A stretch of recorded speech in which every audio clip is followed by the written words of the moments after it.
money and promises to buy the power. In each case, progress comes when more people can use what a technology can do. Then the NSF restriction shows the opposing instinct. Draw a perimeter, break the relationship, treat shared knowledge as something that you lose when another person gains it. Science does not work that way.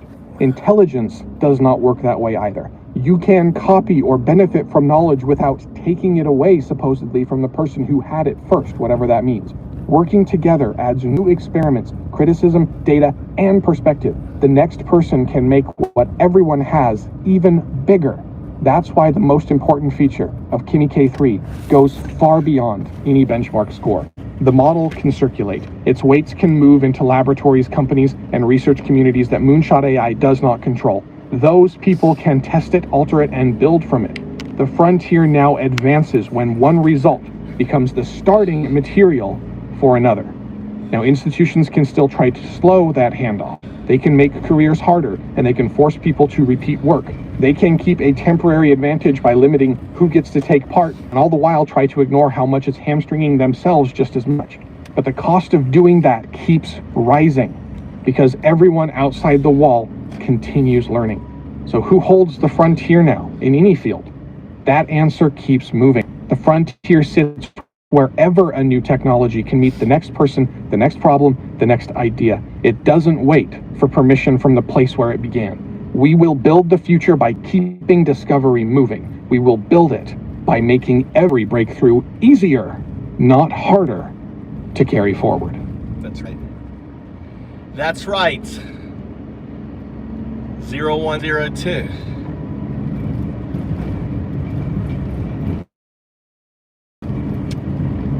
Commie-K3. Now, an open source model is one of the top models.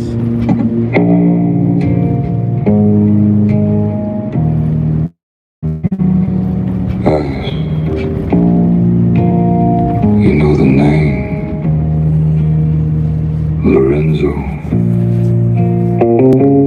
You know the name, Joan Sebastian. Look what you did.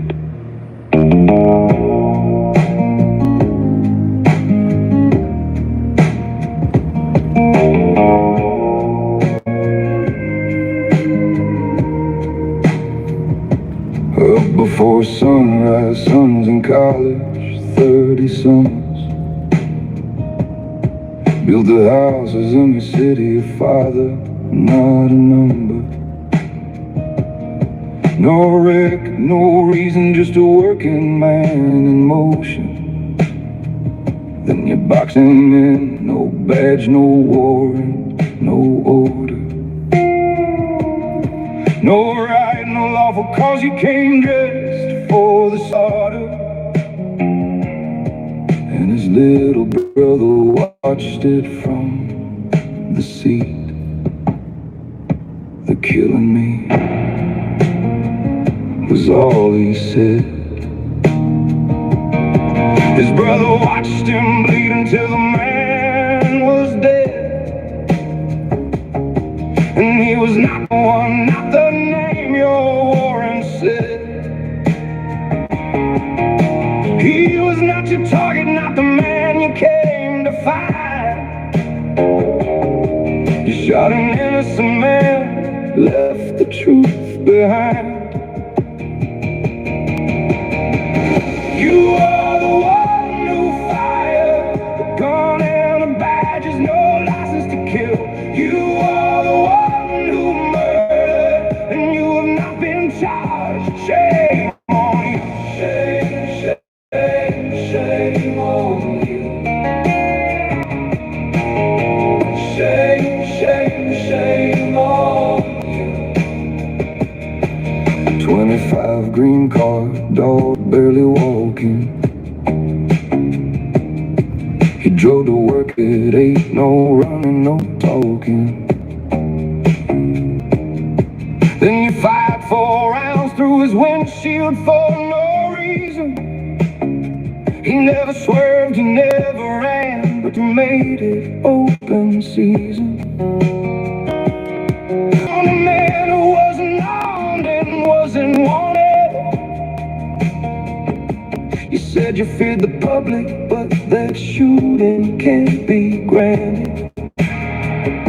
You knew you always knew he wasn't who you had the warrant on.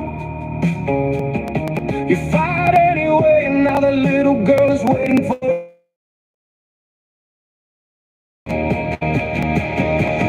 You are the one who fired a gun and a badge, is no license to kill. You are the one who murdered, and you have not been charged. Shame on you. Shame, shame, shame on you. Shame, shame, shame on you. Lorenzo built his houses with his hands. Sebastian had a daughter learning to walk. Two men who woke and drove to work one day. Two men who should be driving home right now. Your grandfathers fought the men in order. They buried fascists so their sons would not be slaughtered. I see where the mask they wore, you're the thing they died to bury. You're the boot, you're the badge, you're the terror that they carry. You swore to a flag, now you spit on what it meant. You hide behind a mask because you know you're the threat. You are the one who fired a gun and a badge, is no license to kill. You are the one who murdered, and you have not been charged. Shame on you. Shame, shame, shame on you. Shame, shame, shame on you.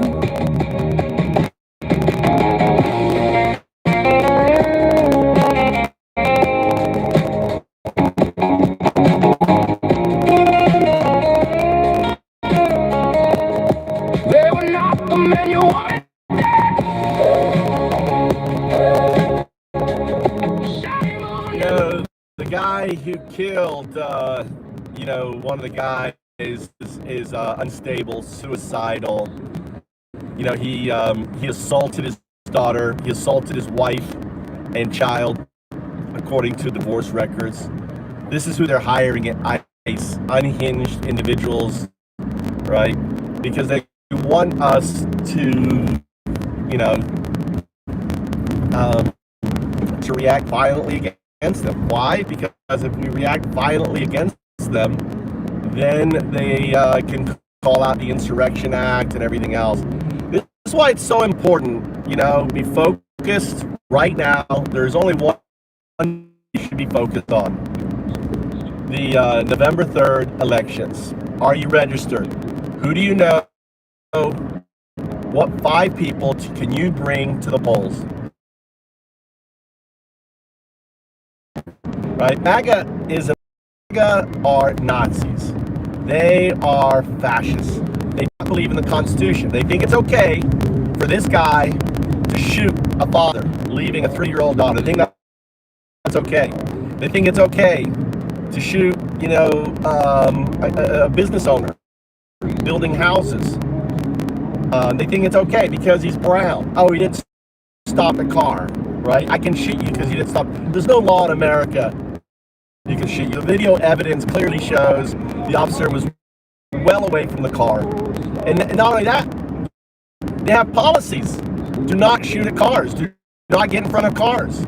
And yet, these individuals are pretending that somehow the car is a lethal weapon being directed at them.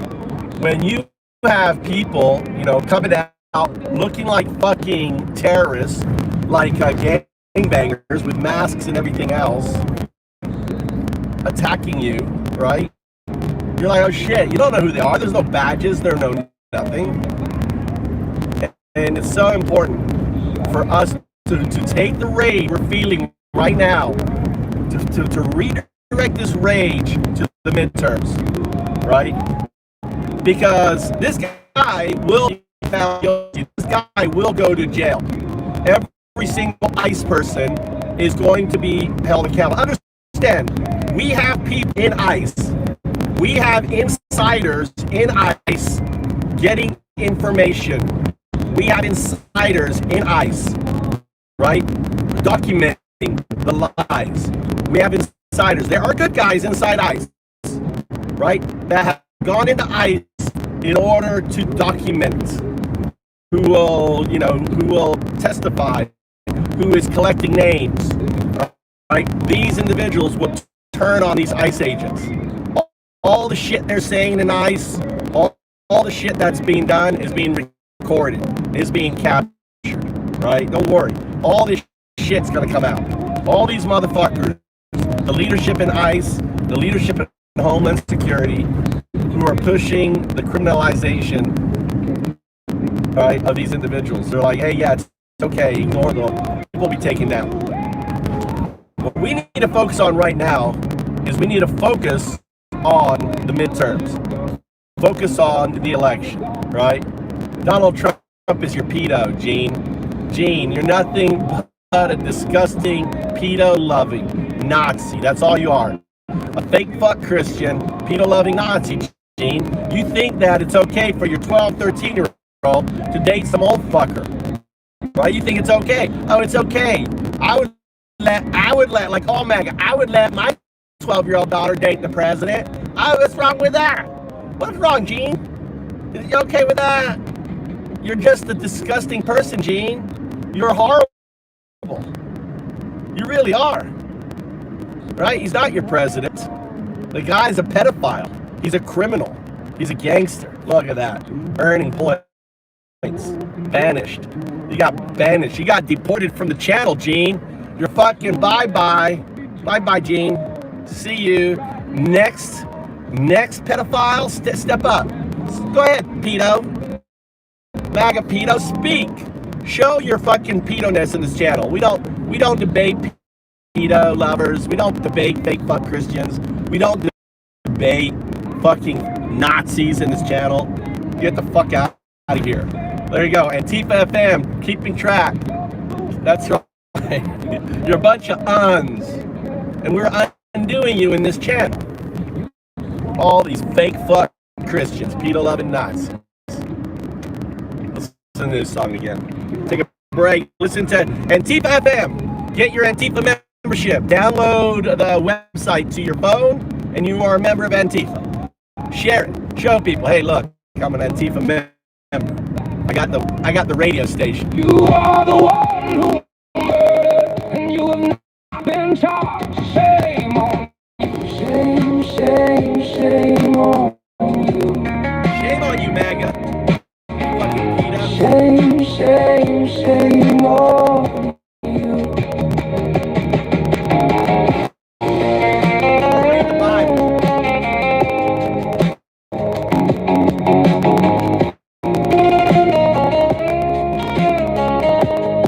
They were not the men you wanted dead. Shame on you. Say their names. Say their names. Say their names.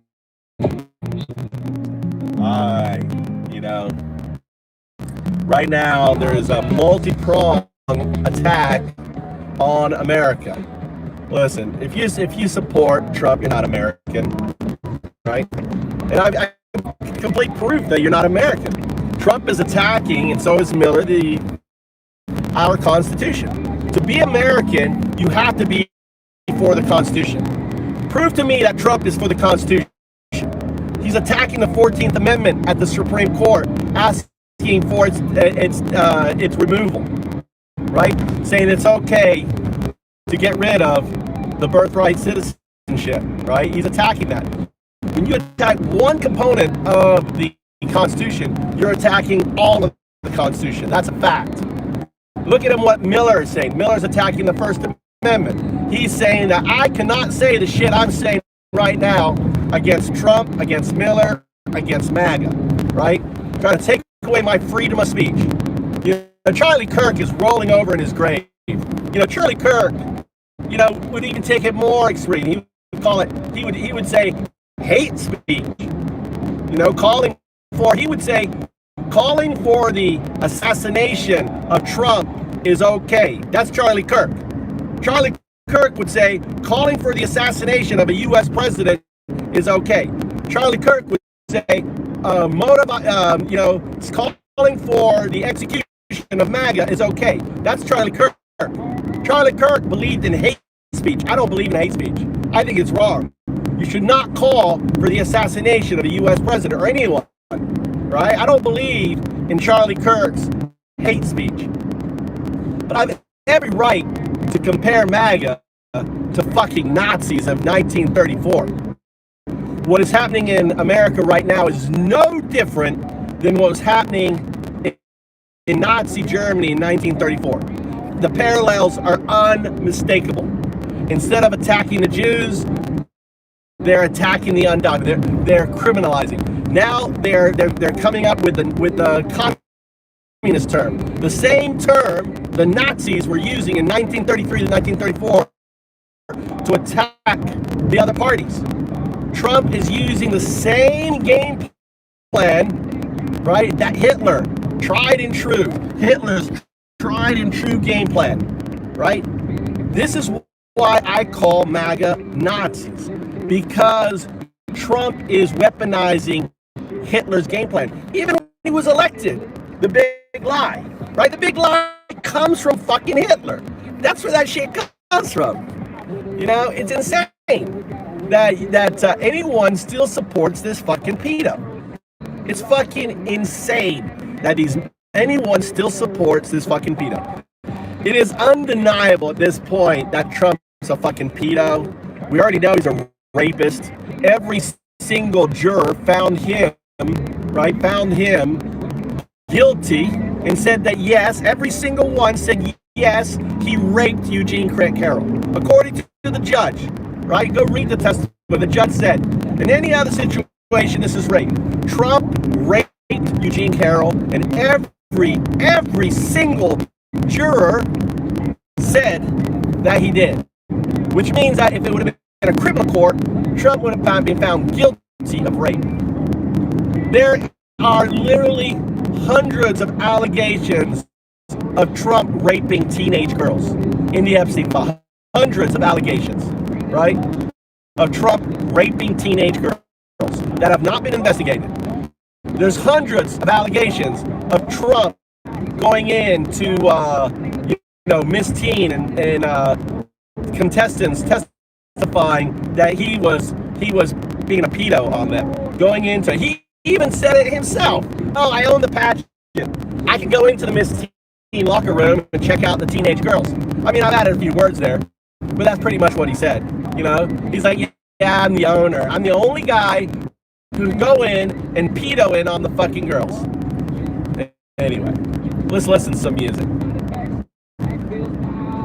I can see we're being soldiers die. So far gone, thinks he won the war. So far gone, can't say what it's for.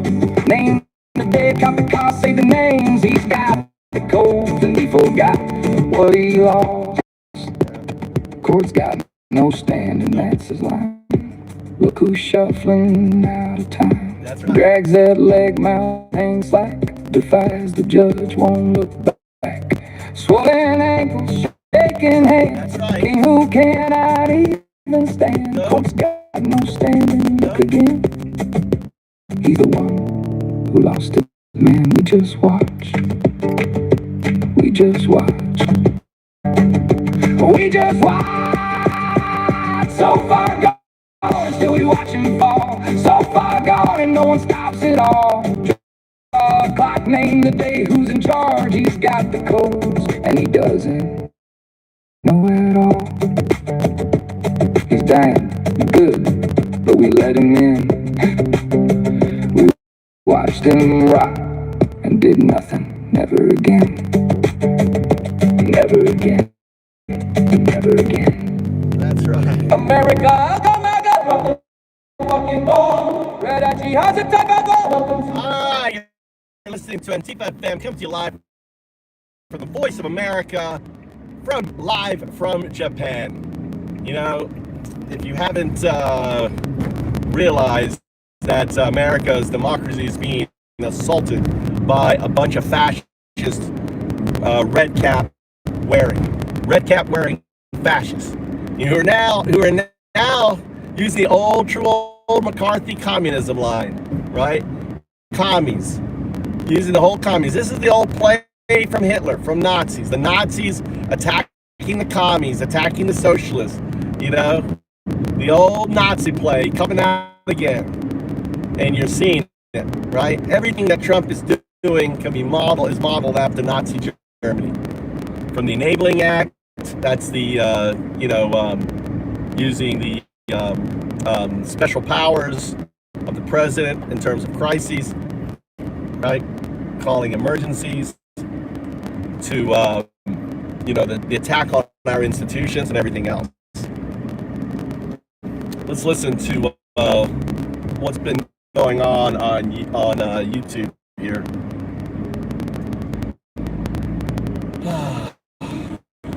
Yeah, $120 billion to a fucking to create a paramilitary organization. Actually, let's talk to 0102. Let's talk to 0102.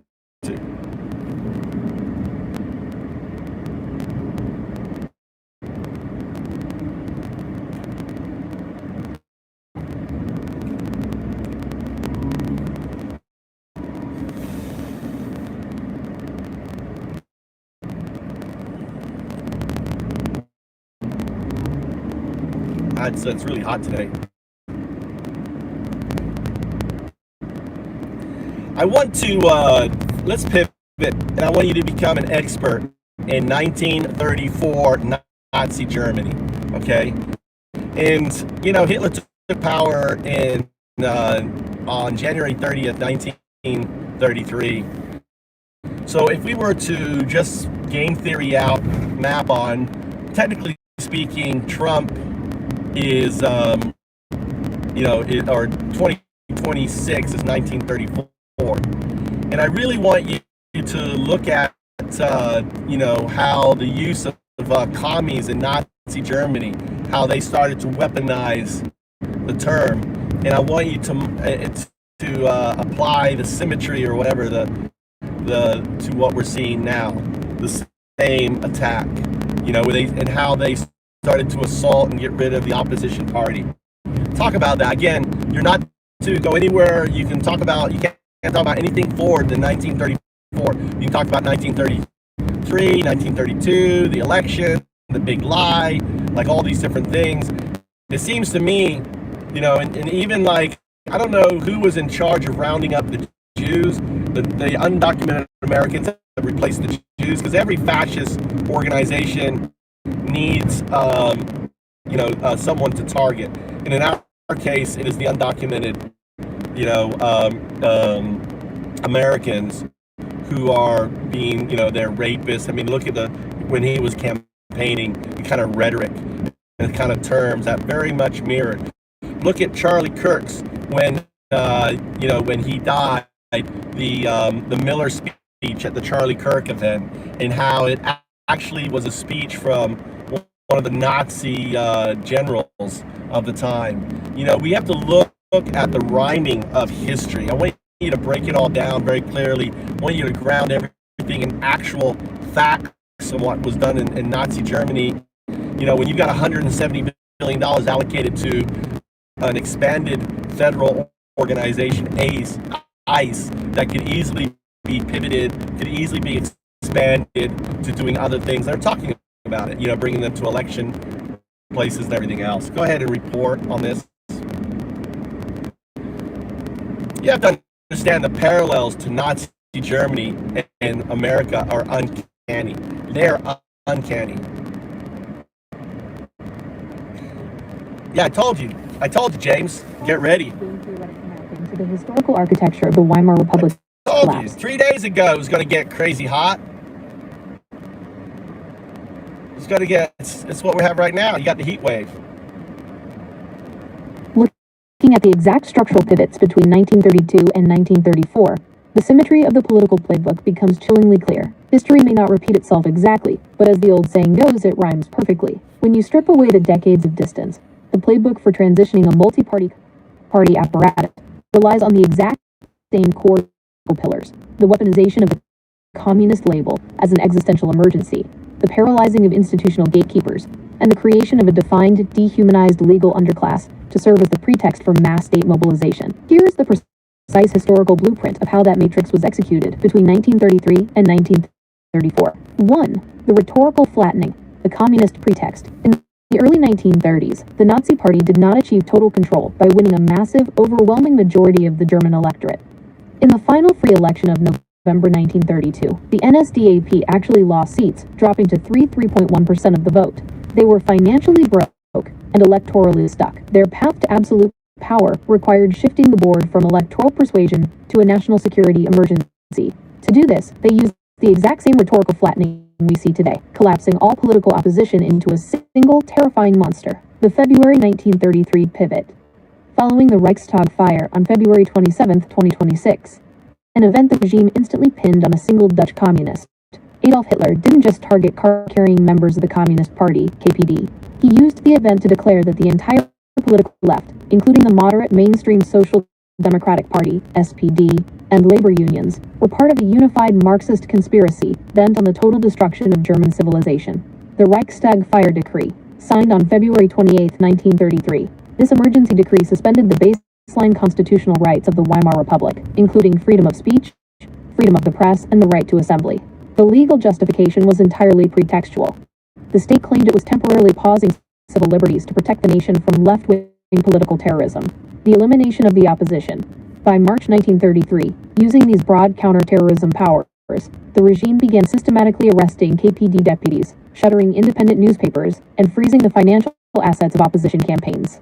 By July 1933, the law against the formation of parties officially outlawed all political entities except the Nazi Party, turning the country into a legal single-party state. 2. The evolution of the vanguard. From target to infrastructure, every authoritarian movement requires a visible, heavily defined outgroup to serve as the primary catalyst for mass mobilization. In the Weimar era, the regime heavily blended extreme anti-Marxism with toxic anti-Semitism, legalizing a multi-stage process to strip targeted groups of their status as legitimate citizens. The language of dehumanization. In his early campaigning throughout 1932 and 1933, Hitler's speeches systematically labeled minorities and political opponents not as citizens with dissenting views, but as parasites, cancers, and criminals who were actively poisoning the blood of the nation. This linguistic flattening was explicitly designed to desensitize the general public and the civil service, ensuring that when aggressive state action was taken, institutional resistance would be deadened. The Civil Service Purge, April 1933. The first massive systemic step wasn't immediate physical internment, it was legal exclusion. The law for the restoration of the professional civil service was passed, which legally barred political dissidents and Jewish citizens from serving in the judiciary, civil service, and public education. The state effectively cleared out the institutional gatekeepers, ensuring the machinery of law enforcement would answer only to the party vanguard. The 1934 horizon. By the summer of 1934, during the Night of the Long Knives, the regime permanently merged the office of the Chancellor and the President following the death of Paul von Hindenburg. The state security apparatus, specifically the SS and the Gestapo, was granted unchecked, centralized funding and absolute immunity from judicial review. An infrastructure originally sold to the public as a necessary defense against radical left-wing violence was permanently codified into a domestic enforcement mechanism designed to police the boundaries of the new single-party reality. The asymmetric lesson. When you study the game theory of 1933 and 1934, the warning is clear. An authoritarian apparatus does not wait until it has total public support to break the board. It leverages a real or manufactured infrastructure crisis, weaponizes an all-encompassing scare label, like communist or terrorist, to paralyze civil liberties, and builds a massive, well-funded enforcement framework under the guise of national security. Once the institutional gatekeepers are purged and the language of political criminalization is normalized, the transition from a brittle democracy to an emergency executive state can happen with terrifying speed. History shows the receipts. When a regime tells you exactly who they intend to outlaw and who they intend to target, you have to believe them. The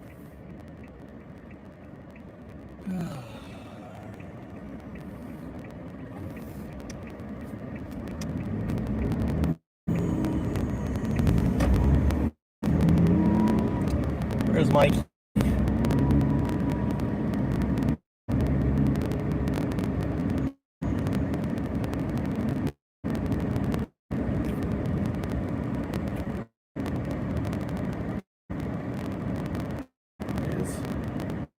There he is.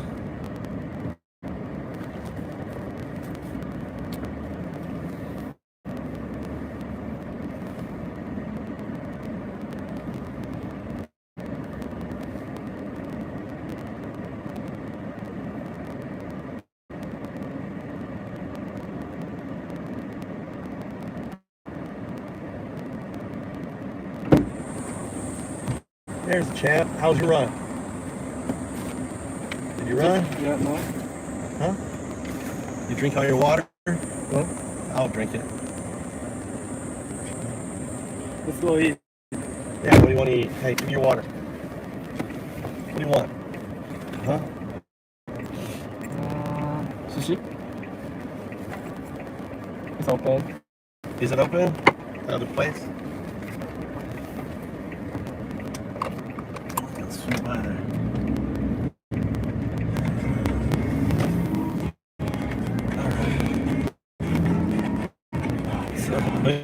Why would I want to move to China? Why would I want to move to China there? South. Why? Why China? Can you get free housing in China? Are there 3 million single females?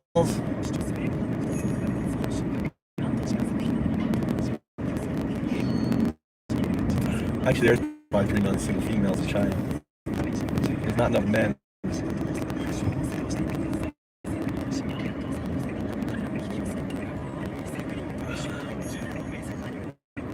Let's see what's going on here.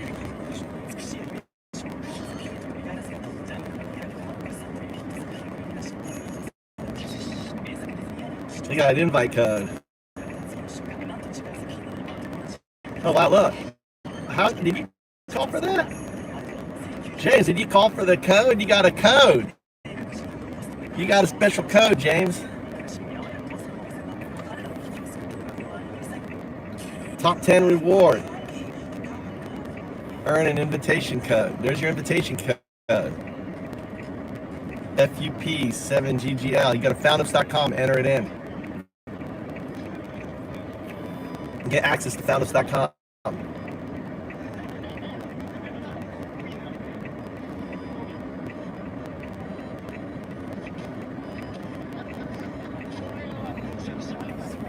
I know. It just shows how degenerate they are, dude. They got degenerate brains. Degenerate brains. They grow.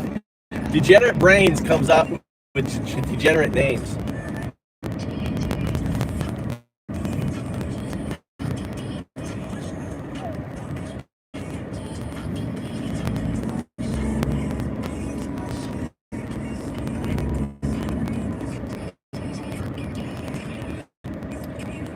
No one believes in socialism in America, dude. We don't believe in socialism. We don't believe in communism. You're just a dumb fuck. You think social democrat and communism are the same thing, don't you? Don't you, Blade? You think socialism and communism is the same thing. Social democrat and socialism and communism is the same thing, don't you? You're that dumb. You're just a dumb fuck. You're just dumb.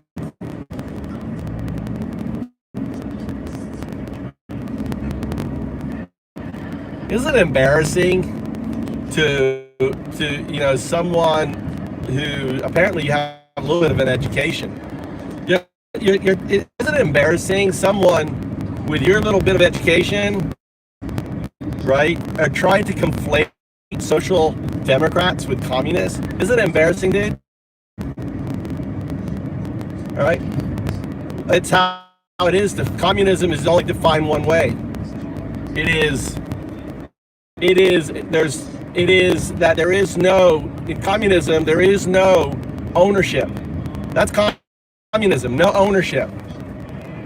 That's the foundation of communism, no ownership, dude. Exactly. Social democracy. Social democrats are not socialists. Social democrats are not communists.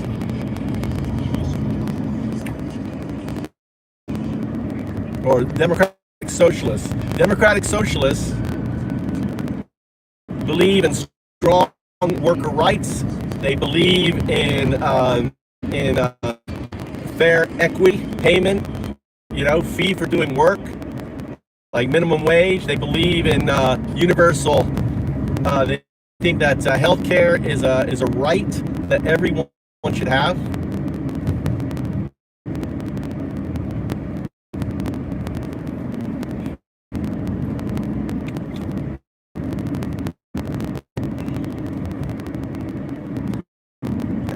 The means of production.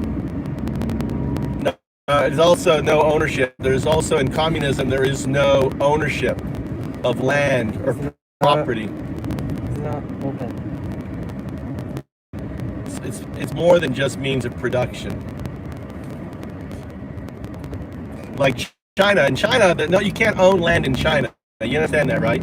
China, there's no ownership of land. But the workers don't. All the companies and stuff in China, the workers don't own the means of production. What is it open? No.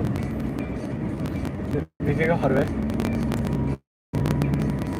We can go to a different sushi place.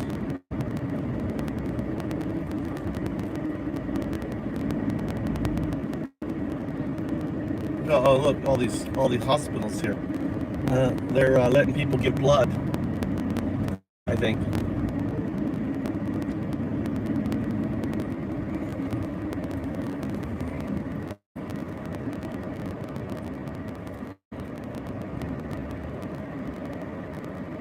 No, China is not very decentralized. There's different wings.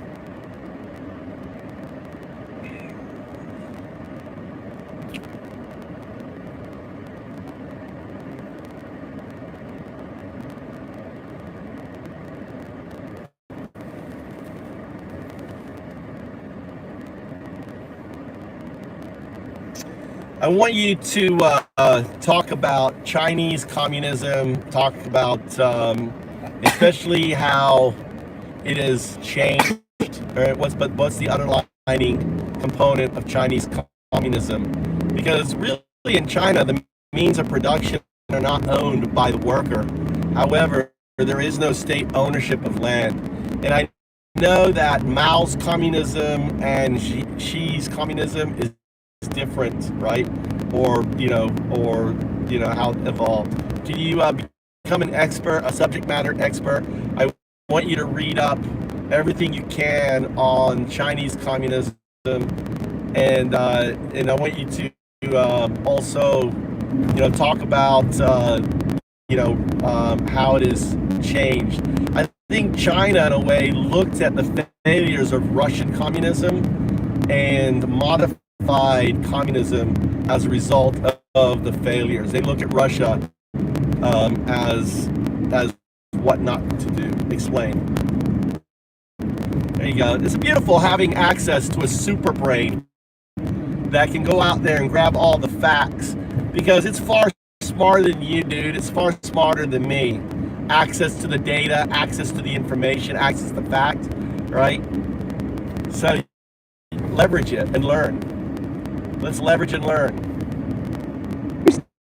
And how Chinese communism evolved. You have to look at it not through the lens of pure Marxist economics, where the workers own the factories, but through the lens of absolute political control. When you strip away the hammer and sickle imagery, the absolute underlying component of Chinese communism is political Leninism. It is the unshakable belief that a single, disciplined vanguard party must hold a monopoly on power, control the military, and dictate the long-term trajectory of the nation. Your observation about the economy is spot on, but there is a fascinating legal twist regarding land that perfectly explains how they pulled this off. 1. The real estate illusion, land use versus land ownership. You mentioned that there is no state ownership of land, but it is actually the exact opposite. Private land ownership does not exist in China. Under the 1982 Chinese Constitution, land is strictly divided into two public categories: state-owned land virtually all urban land. Collectively owned land, rural and agricultural land, managed by local village collectives. The stroke of genius that makes China look like a capitalist property market is the separation of land ownership from land use rights. When a developer builds a mega skyscraper in Shanghai, or a citizen buys an apartment, they are not buying the land. They are buying a land use right lease, typically 40 to 70 years. When that lease expires, the state technically retains total control. This dual-track system allows the government to generate massive revenue by leasing land, while ensuring the state remains the ultimate landlord of the entire superpower. 2. The Soviet autopsy, the what not to do playbook. You are entirely right that China looked at the collapse of the Soviet Union in 1991 as the ultimate cautionary tale. Following the fall of the USSR, the Chinese Communist Party, CCP, commissioned exhaustive internal studies to figure out exactly how the world's first communist state disintegrated. They concluded the Soviets committed 3 fatal errors, which became China's absolute blueprint for what not to do. Fatal error 1, economic stagnation. The Soviets clung to a rigid, highly centralized command economy that left citizens waiting in miles-long breadlines. The CCP realized that an empty stomach breeds revolution. To survive, the party had to deliver material wealth. This birthed Deng Xiaoping's market reforms. The CCP adopted state capitalism, using market mechanisms to build a massive economy, but keeping the state in the driver's seat of major industries: banking, energy, telecom. Fatal error 2, political liberalization. Glasnost. The CCP watched Mikhail Gorbachev open up the Soviet political system, permit free press, and tolerate opposition parties. The Chinese leadership viewed this as political suicide. Their takeaway was ironclad: embrace economic openness, but maintain total, uncompromising political repression. Fatal error 3, historical nihilism. The CCP. What's closed? Go. Close. We'll just go right here. What? Clothes? Close. You want to buy clothes? Huh? You want to go to my clothes place? Yeah, use please. Use clothes? You can figure it out from here. Yeah, I know how to get there from here. But you want sushi though, don't you? Huh? Can't do it. You know, sushi's right here. We'll go turn if you want to eat. Huh? We'll go to the same place before. Maybe they're not as busy as they were yesterday. Yesterday was insanely busy. Coined this term to describe how the Soviets systematically denounced their past leaders, specifically Stalin and Lenin. By destroying their own historical myths, the Soviet state delegitimized its own right to rule. This is why the CCP protect Mao Zedong's legacy. They openly admit he was 70% right and 30% wrong, acknowledging the tragedies of his rule while preserving him as the untouchable founding father of the state.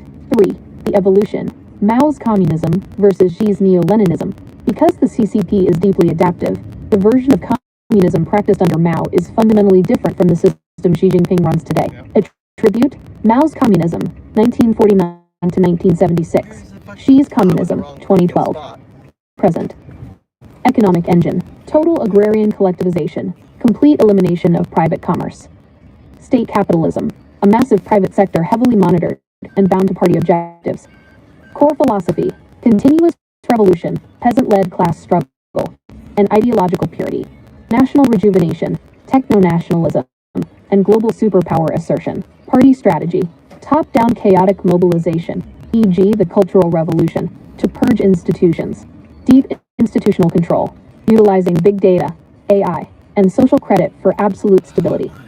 Global posture: isolationist, exporting global communist revolution, fused with global markets, projecting power through economic infrastructure, e.g. the Belt and Road Initiative.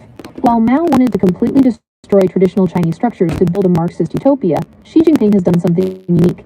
He has fused Marxism-Leninism with traditional Chinese imperial governance. Xi looks at the private tech sector, like Alibaba or Tencent, not as independent entities, but as tools that must ultimately serve the state. If a billionaire or a tech company becomes too powerful and threatens the party's monopoly, the state steps in immediately to clip their wings. Ultimately, Chinese communism survived because it abandoned rigid Marxist economic dogmas in favor of wealth creation, while tightening its Leninist grip on power to ensure it never suffers the fate of the Soviet Union. Where should we take this historical dive next? Analyze Xi Jinping's crackdown on tech billionaires. Explore the Tiananmen Square turning point in 1989.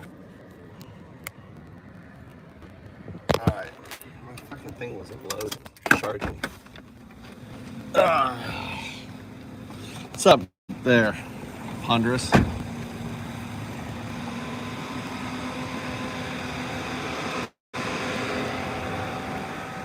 Yamazushi. I'm actually not hungry. I ate a big plate of rice before I came. Well, I may have a little snack here. What happened to it? Did he whack our guy? Where is he going?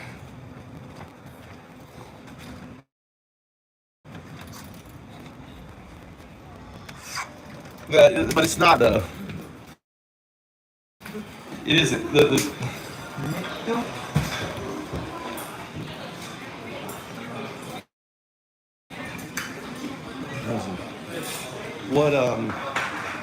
What Trump wants is a China. What Trump oh, where's the remember 62. What Trump wants is actually more of a Xi government.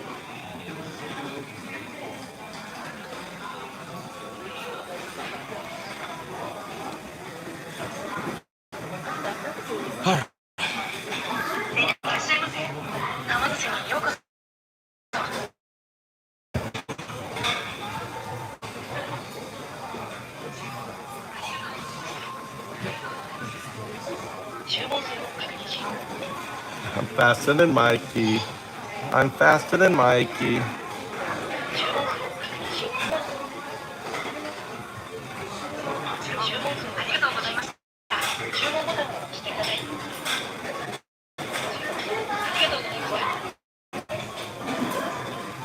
What happened?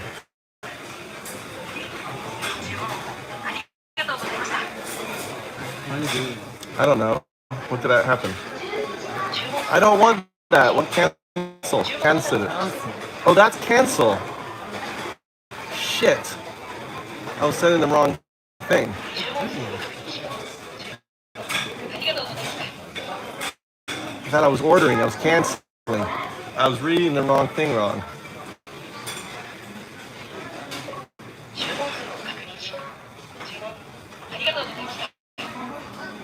Isn't that kind of cool?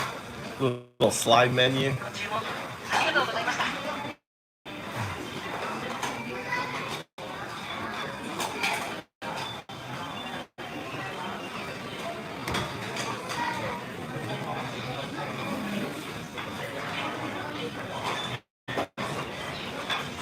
You like that?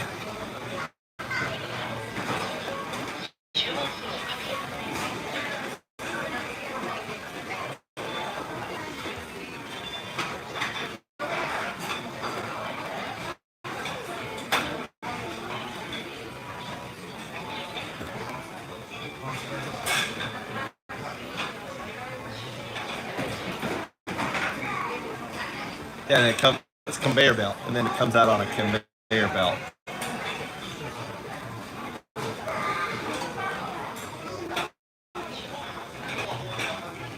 Yeah.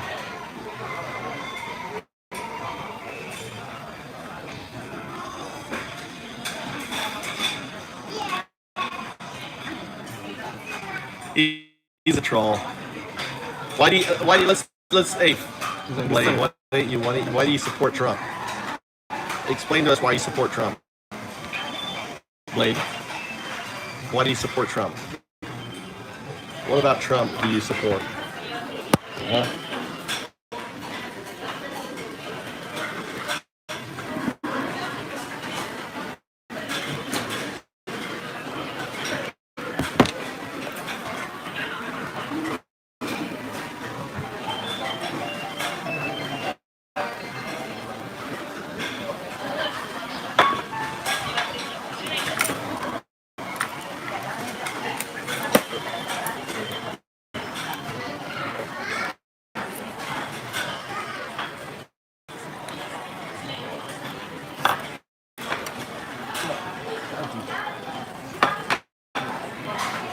That's mine?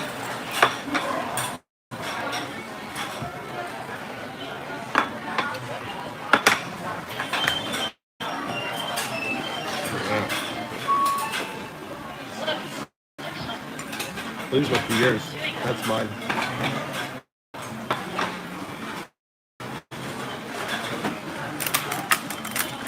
Another one of mine.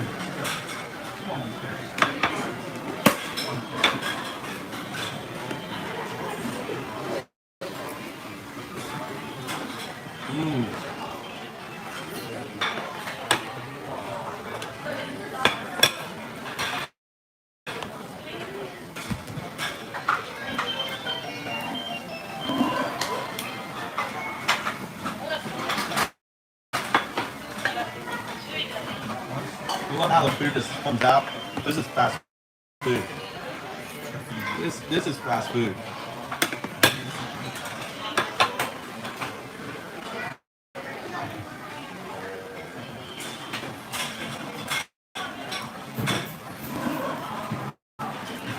David's back. David's hiding. David. David's. Do you like my new addition to the box? It keeps track of timeouts. Isn't that great? So we know when the trolls come back.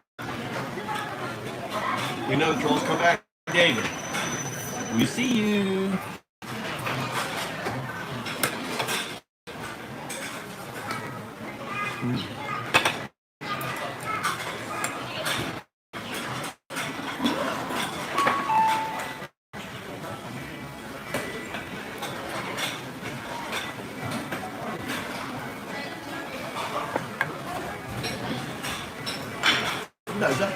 That looks like brie. Oh. Huh? What is that? Huh? What fish is that, Mikey? Looks like my fish. Looks like my fish. Huh? How do I do it again? What? Knife? What? English. What are you doing? What are you fighting me for?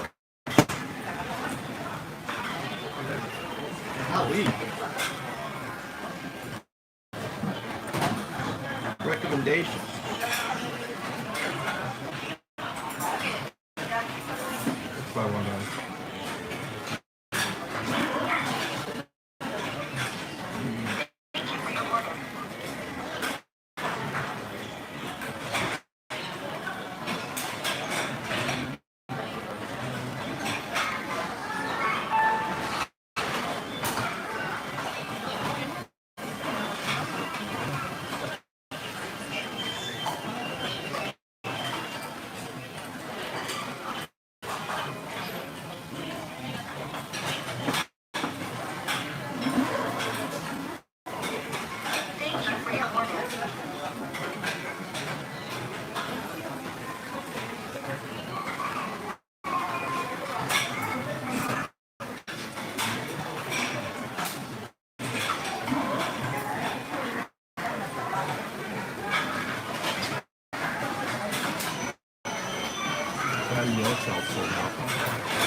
Patty yelled tell straight out, Mikey.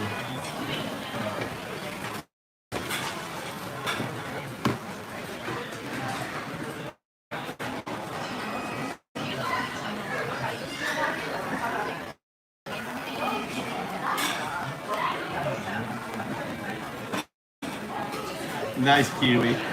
That's funny.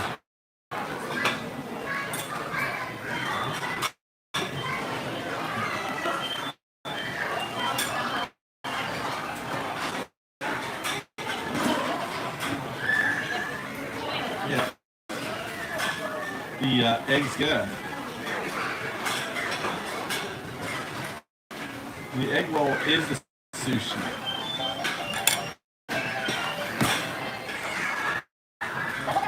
That was mine. You really ordered this? Or do you eat it? I eat it. I don't think I like it. I don't think I like it. That's mine too.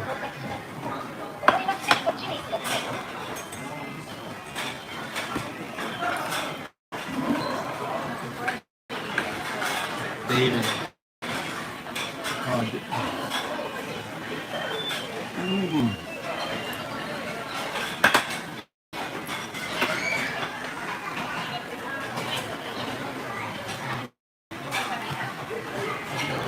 double stack.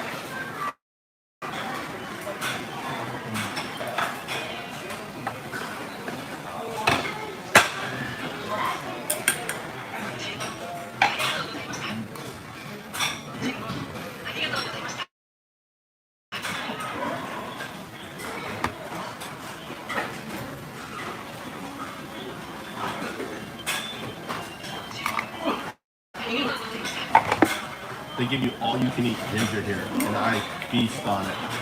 Feast on ginger. Look at that.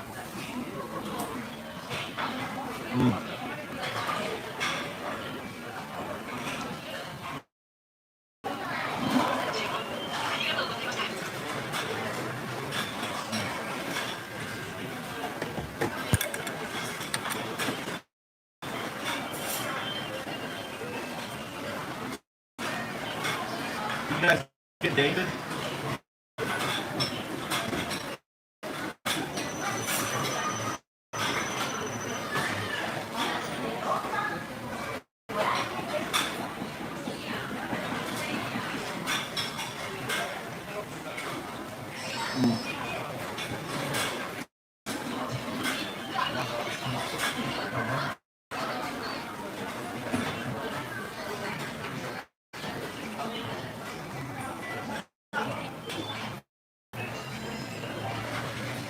Blade, I want to know why you support Trump. You seem to be have a mind.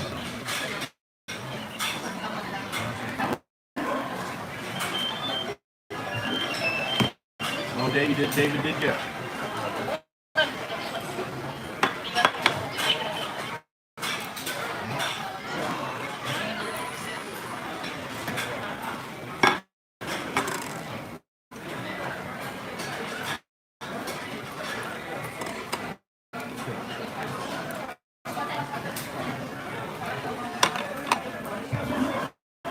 I want to get David's counts up.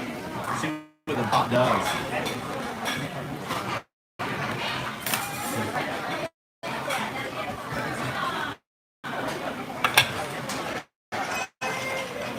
David likes to get bitch slapped on it. I'm gonna do this. I'm gonna do a sumo.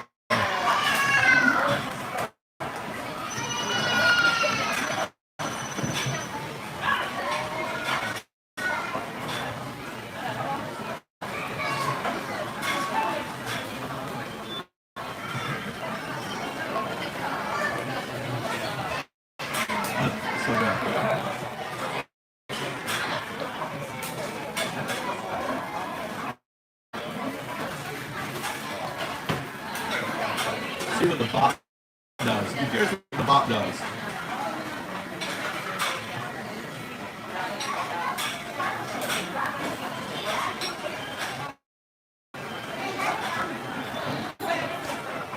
Groovy. How shows it?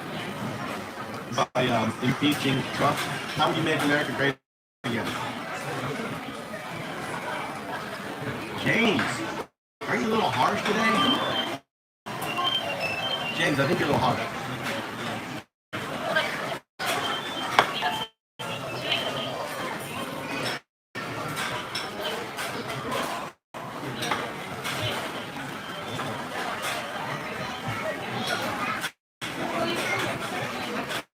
James, I think you're a little heavy-handed. You want to play with him a little bit? My mouth is on fire. Ginger's spicy. You ready to go? You full? I can get one more dessert. What do you mean one more dessert? No. No. No. No, no, no. Okay?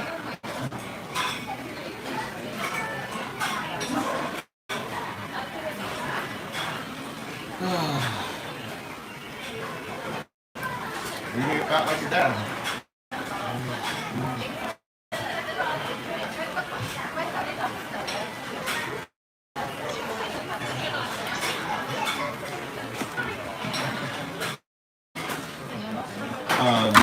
Yeah, ginger already has really spicy. My mouth is on fire.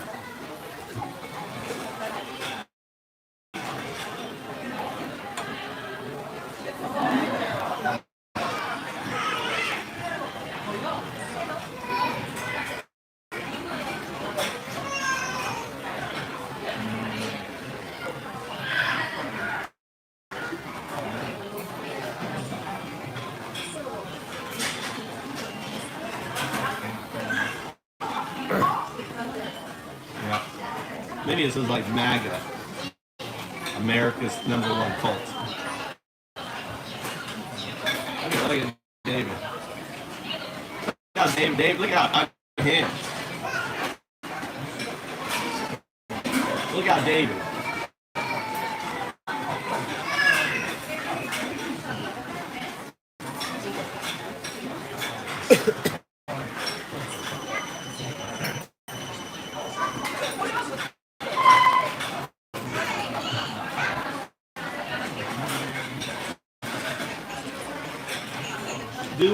Let's do a slash quiz, James. See what quiz you got. See if you can answer your quiz.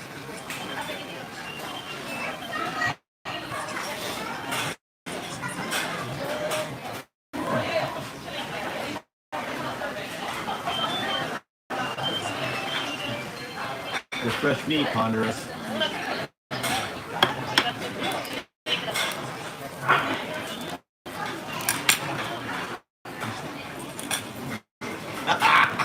Look at them. You see how they come back? Oh, nice energy. Nice energy. All right, so JS, book. Elon Musk space Karen is running Doge. Is Nazi parallel? Ooh, Albert Spritz, Fritz, so-and-so, both. Tech obsessed, Warner Von.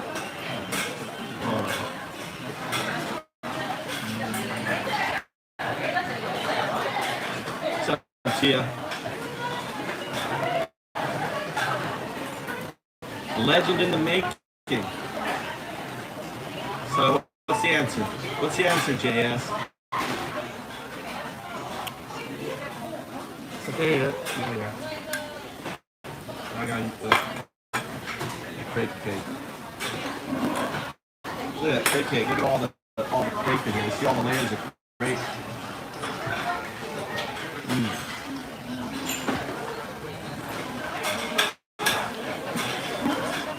Let's see. 1, 2, 3, 4, 5, 6, 7, 8, 9, 10, 11, 12, 13, 14, 15 layers. 15 layer cake.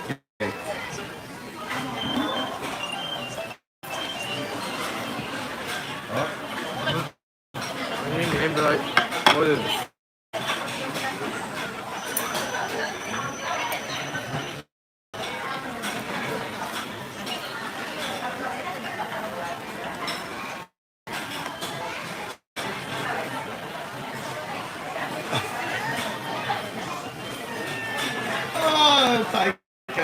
Look at it. They like leave. Leave. Look at that. Look how they act now. It's so funny. I typed this message and I'm already gone. It's like they type and then they scroll up to get out of the channel.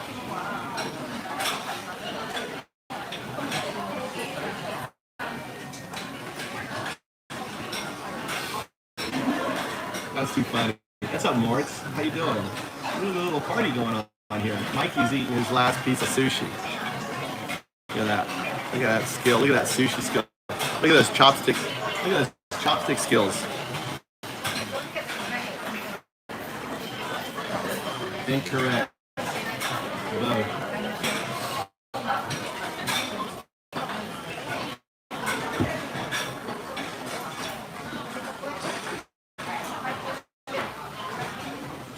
Now you learn.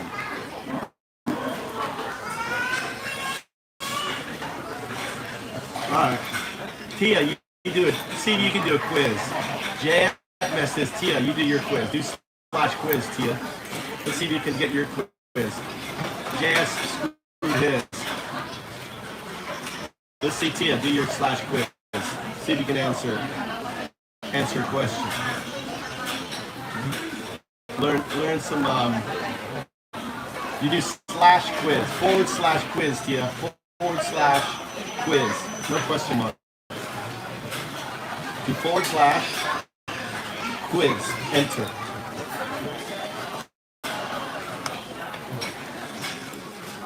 There you go. No question mark. Let's go. End it. No question mark. See, so James got you there. I think James has his. Let James do his first. Where's the thing? Like,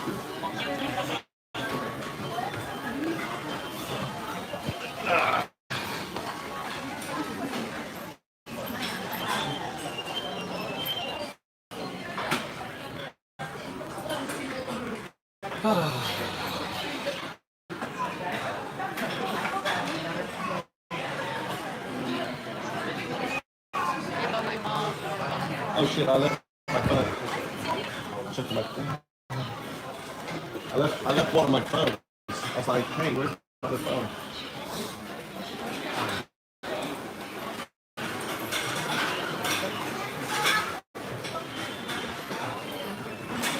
All right.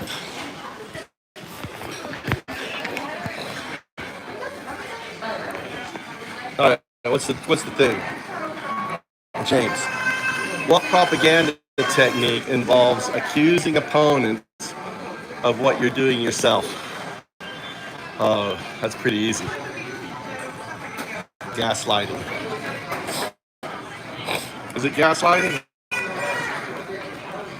Projection? Deflection? Or whataboutism? Oh, it's two. Deflection. But deflection is pointing the wrong way. Right.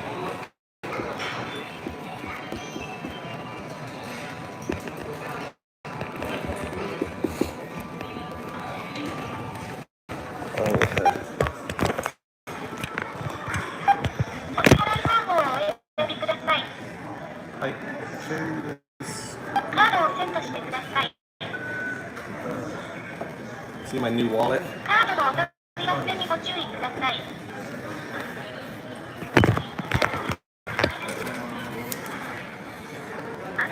Alright, here we go.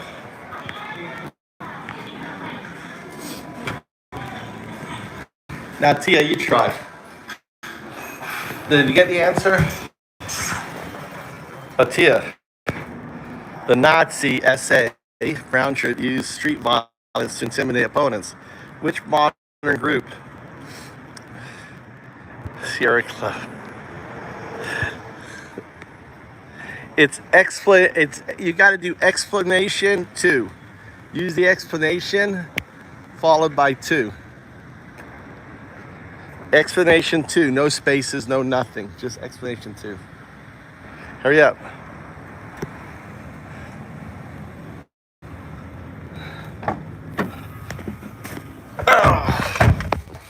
There you go. Look, Tia learned how to play our games.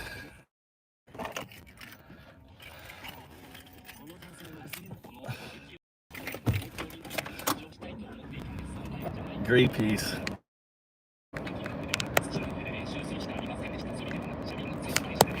Back in the day, they did blow up some things, didn't they?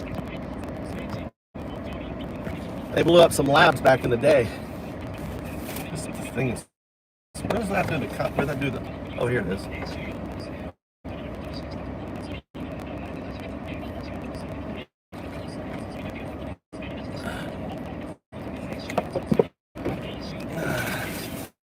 ACLU, dude, they're violent.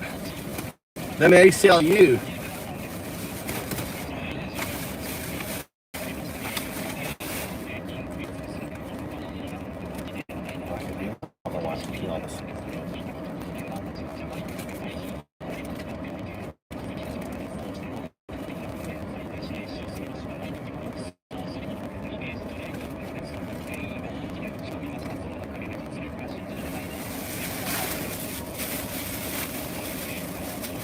Sea shepherds, baby. What are sea shepherds up to these days?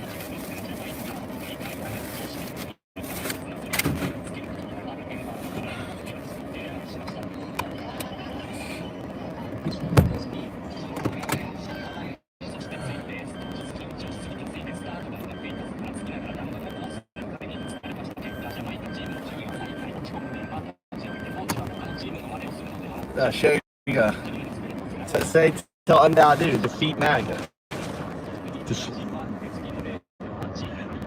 Map it out, Sundown, dude. We want to defeat MAGA. And TFFM, we want to defeat MAGA.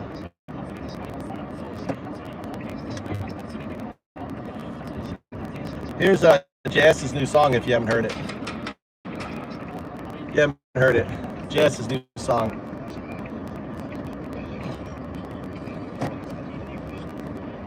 Oh, I didn't know this road goes. Look at this road, Mikey. Look at this road. It goes all the way down here.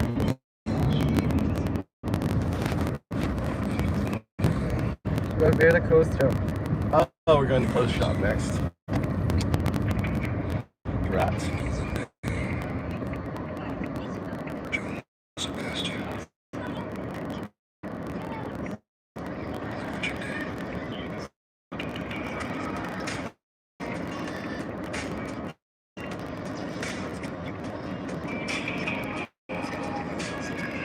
Why is it so not loud?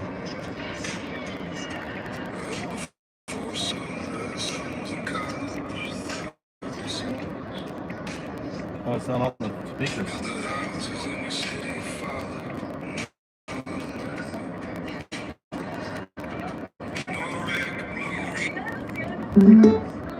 And in motion, then they boxed him in. No badge, no warrant, no order, no right, no lawful cause. You came just for the slaughter. And his little brother watched it from the seat. The killing me was all he said. His brother watched him bleed until the man was dead. And he was not the one, not the name your warrant said. He was not your target, not the man came to fight. You shot an innocent man, left the truth behind. You are the one who fired the gun and the badges, no license to kill. You are the one who murdered, and you have not been charged. Shame on you, shame, shame, shame on you. Shame, shame, shame on you. 25 green card, daughter barely walking. He drove to work at 8, no running, no talking. Go to that grocery store. We need groceries. Then you fired 4 rounds through his windshield for no reason. He never swerved, he never ran, but you made it open season. On a man who wasn't armed and wasn't wanted. You said you feared the public, but that shooting can't be granted. You knew you always knew you wasn't who you had the warrant on. You fight anyway, and now the little girl is waiting for her father gone. You are the one who fired a gun and a badge, with no license to kill. You are the one who murdered, and you have not been charged. Shame on you, shame, shame, shame on you. Shame, shame, shame on you. Lorenzo built his houses with his hands. Sebastian had a daughter.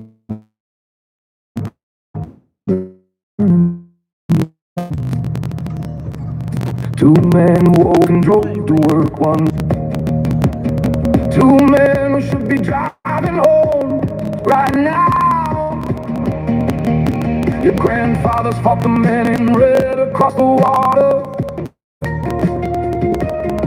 They buried fascists so their sons would not be slaughtered. I see where the mask they wore, you're the thing they died to bear.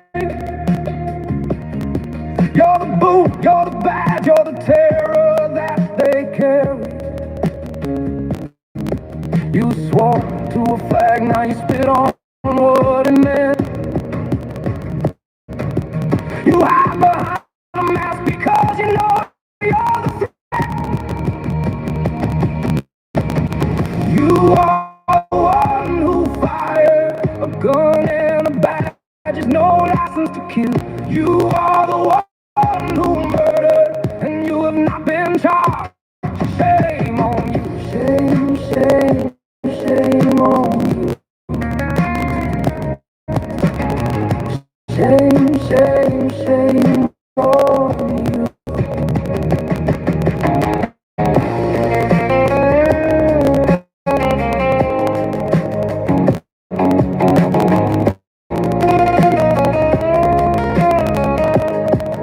They were not the men you wanted dead. Shame on you. Say their names. Say their names. Say their names. Little hair in my car. Look, all that hair. My Bentley's strapped it off. Put it outside when I get out of the car.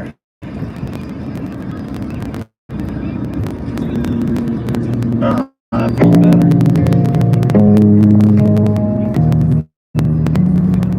Agus, you know the name. Lorenzo, you know the name. John Sebastian, look what you did.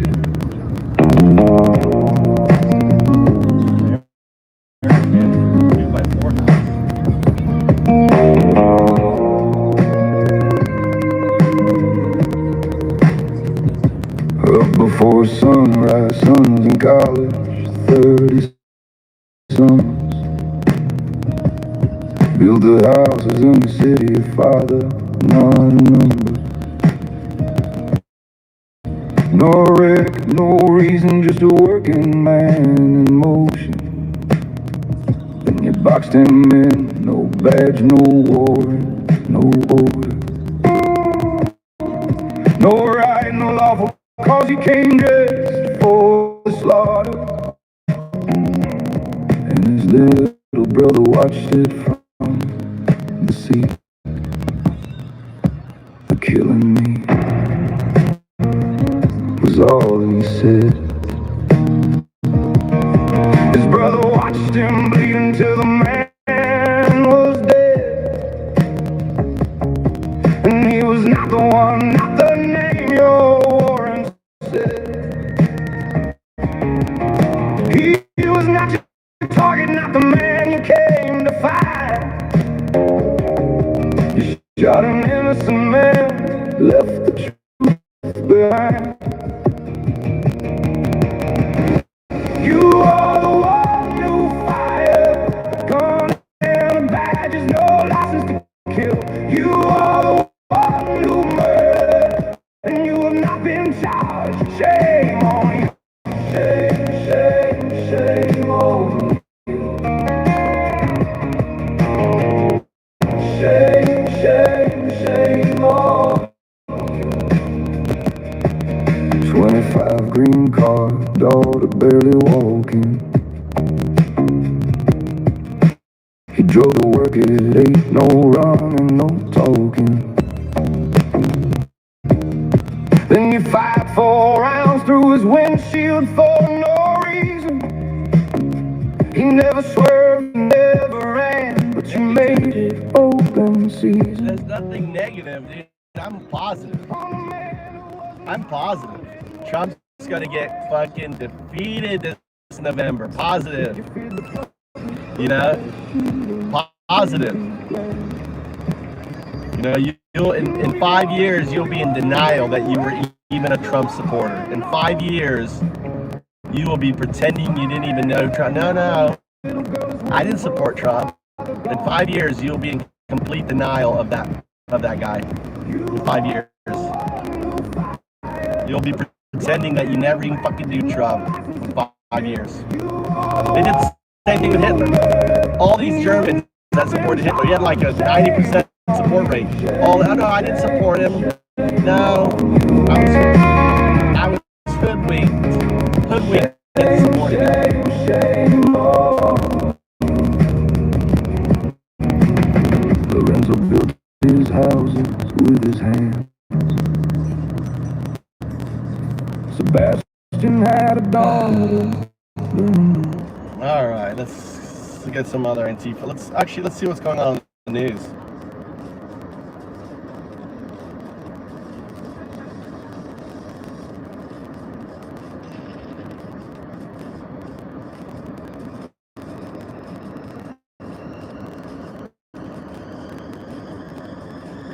Mr. President, where's the big 300-yard gash you kept going on about? You know, the one that thugs and vandals supposedly cut into the pool lining with a knife or a box cutter? The one that magically went from 250 feet to 300 feet to 300 yards? That's a 900-foot cut. That'd be pretty hard to miss. It's a link of 3 football fields laid end to end, but I don't see it. Do you? And let me remind everyone how we got here. In March, you announced you were fixing the, as you said, filthy reflecting pool for America's 250th birthday. A Virginia contractor got a no-bid contract worth more than $14 million to seal the pool and paint the bottom what you called American flag blue. The renovation finished in June. Within a week, the paint was peeling off the bottom. Algae had filled the water. The blue you bragged about is now closer to gray. So you needed someone to blame. You invented vandals. You said they slashed the lining. And every time the story got shaky, the gash got bigger. 250 feet, 350 feet, 900 feet. When a CNN crew went to look, they couldn't find any obvious sign of it. So it looks like the real... All right.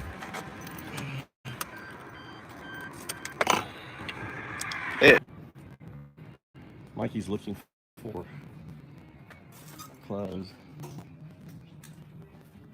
Wow, this is 75% off here. 75% off. 7. What's the date today?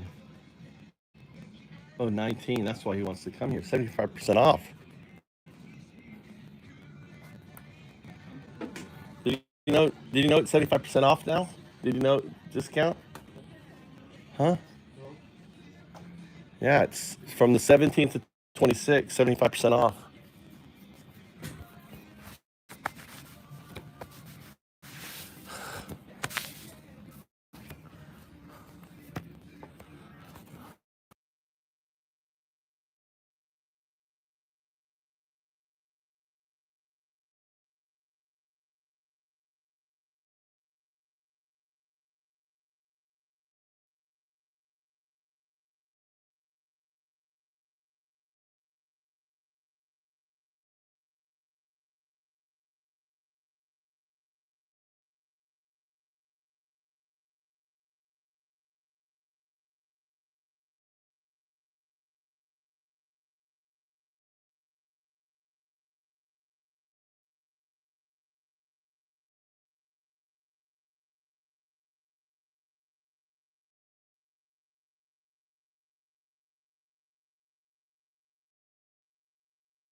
I'm muted. Sorry about that. I'm muted.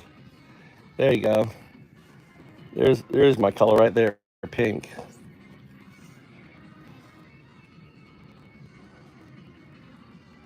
Japan Olympic team, Tokyo 2020. Here's a Japan Olympic team, Mikey. Official t-shirt. Official Japan t-shirt. I muted myself again. I know, I'm always muting myself. Oh my God, it's hot. Why is this one? Why is this one so expensive? Look, it's got a special tag on it. Master Bunny Edition, #1. Fit to win. MBE. What the hell is this? Why is this a special edition or something? It's a cheap fucking polyester shirt. I got some cool jeans for you. I don't know if you fit in these. These are like my size. What size are these? LL. You grow into them, Mikey. You can have them wearing. It's a style, Mikey. You wear them down and your butt showing. It's an African American style. These guys here. How about these, Mikey? Medium. These are good swimming trunks right here. Swimming pants. Swimming pants. Huh?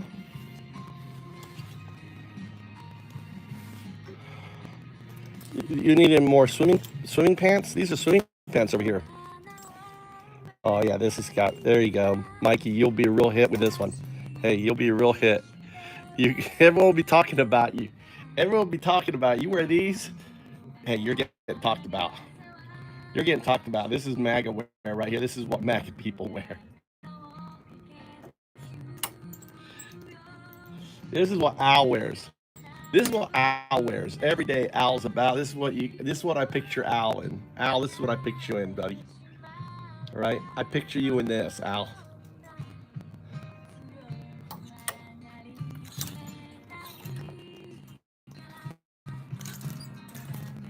Wow. These are the colors of my high school. Look, what the fuck are these, dude? This is what JS loves to wear on the weekend. JS, you can imagine seeing JS chilling out in the house with a beer, with no shirt on. He's got his little... What's up with the little blue between with the ass crack blue and then the back pocket? I don't think so. Here you go. This is Cindy. Cindy's in these. This is what Cindy loves to wear. Cindy loves to like chill out in these. This is her pants right here. When she's got her referee on. She's got her referee on here. Look at this one here. This says attack MAGA. What? They look good. This is attack MAGA morons. Attack MAGA morons right here. Okay. This is kind of a cool shirt. Mikey, how about this one? Attack. Attack. Who are you attacking, Mikey? Who's attacking on this? Hold on. Let's get a translation. Let's get a translation. Photo. No, I need a camera.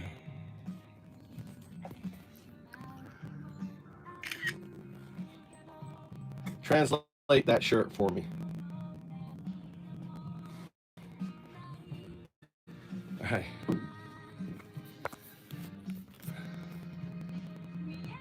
Attack something.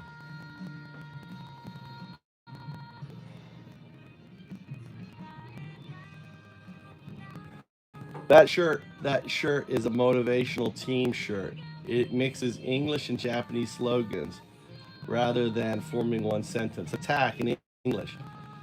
Mina ganbatte, everyone do the best. Right? Kimu waku de, with teamwork. Fight doja.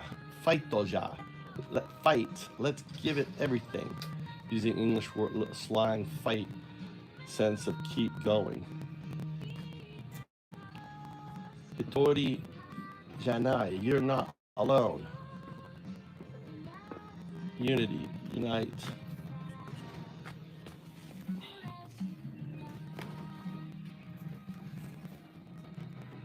Man, I was fucking standing here. He had to push his way in here.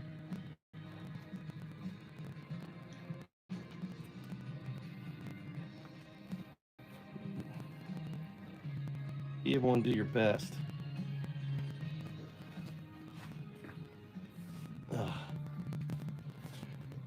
Avery, what are you doing?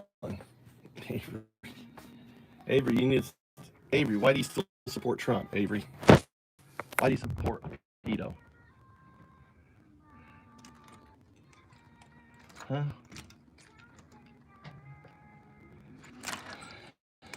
Well, I think I need to get these. Look at these guys. Look at these guys.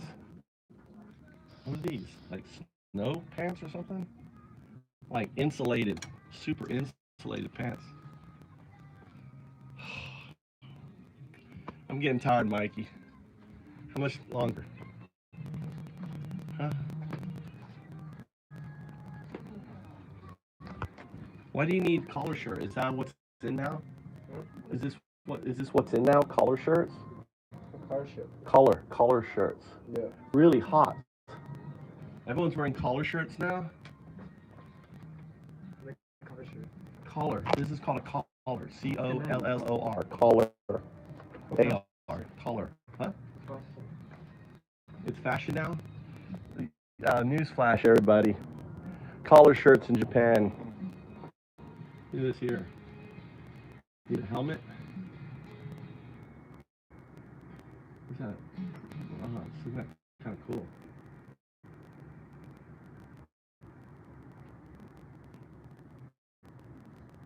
This is kimono stuff right here. How about some slippers? Look at these guys.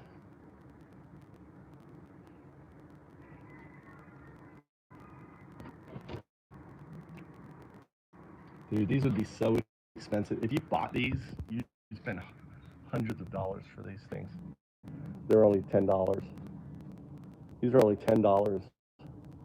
Lacquered up. But if you were to buy these new, which these are practically new, but practically new, right? Just $10. Insane.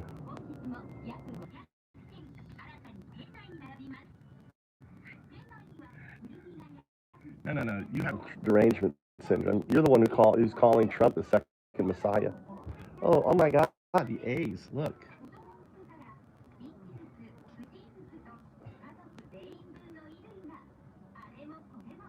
Isn't this LA? Is this Los Angeles? Isn't this Los Angeles A's? Is this the Angels logo? Anyone?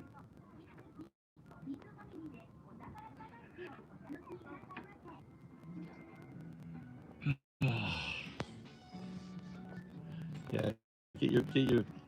You need to clean out your mouth. You need to read Leviticus 19:31. Go read Leviticus 19:31 there, Avery. Go reading the teachings of Jesus. Right? Trump is the literal antithesis, the Antichrist.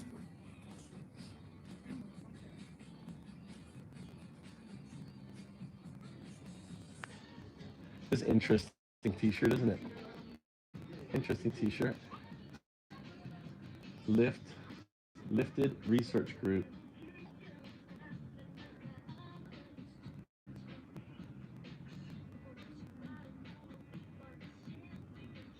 Isn't that interesting?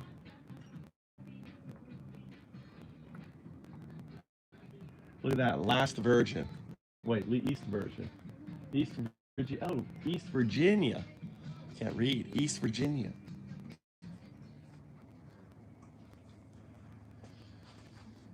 Impala, massive evil.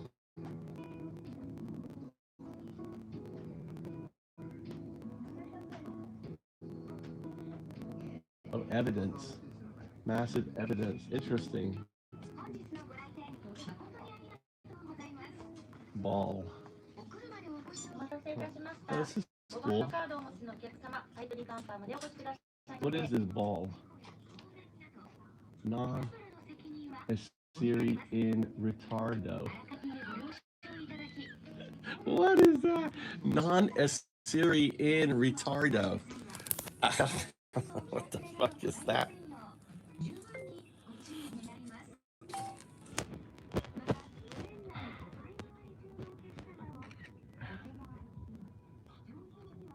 Can you translate the bottom line for me? Because I don't understand what it means.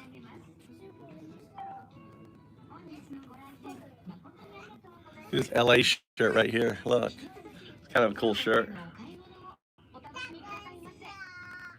Oh, this I could. Crystal, this is so you, isn't it? Crystal, is this you right here? Crystal, you lounging around.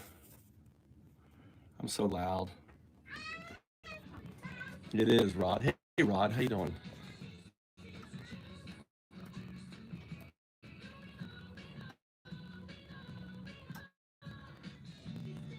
Non-essential in the title though literally translates to "don't be late," or more importantly, don't be late. This is a slogan used by the Italian clothing brand Ball. It's meant as a motivational phrase rather than a description of the shirt itself. So the all-over message is simply Ball, don't be late.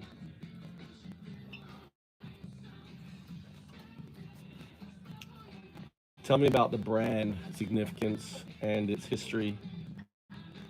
What did the shirt sell for?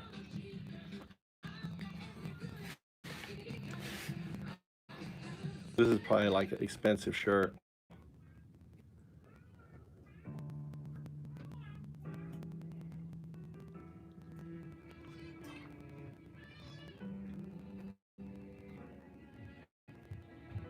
Ball was founded in 1974 in Rome, Italy, and although it became one of the brands that helped define European denim and fashion 1970s, 1980s. Okay. The brand is credited with several innovations, popularization, stonewash, denim in Europe, focusing on jeans with improved fit and comfort, becoming known as Fit. At its peak, Ball was a major cross-brand across India, Germany, Belgium. Right, the original company ceased operations in 1989, although licensed production continued in the 1990s. The Danish fashion company DK Company relaunched the brand after acquiring the rights, aiming to revive the classic 1970s aesthetic.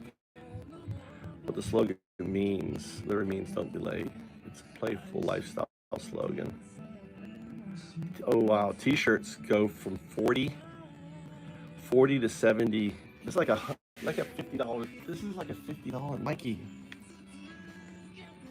This shirt right here is like Ichima. But Ichima. If you wanted to buy this, Ichima. Huh?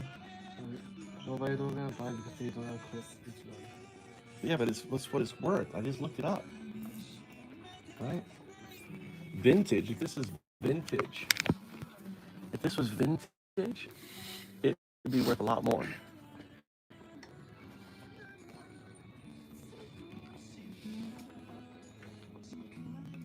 $100 to $300 plus, with rare pieces sometimes selling for more. Strong collection. That's a collector piece right there, guys. Any of you ball fans? All right. You want an A hat? You want a ball cap? No. You don't want it? How about a kimono? There you go. You don't want to dress up? Here you go. Cindy, I should send you one of these. Oh, Cindy, this is so you. I could see you.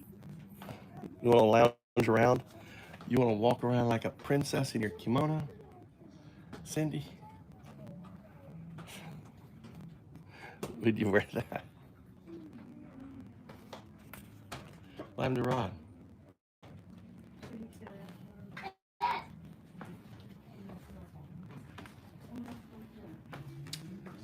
Oh no. What happened, Rod? Oh shit, man. What? What happened?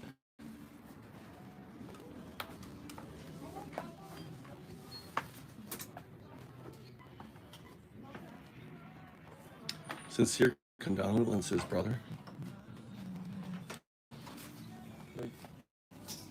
Yeah, handle this. I'm so sorry. His son died.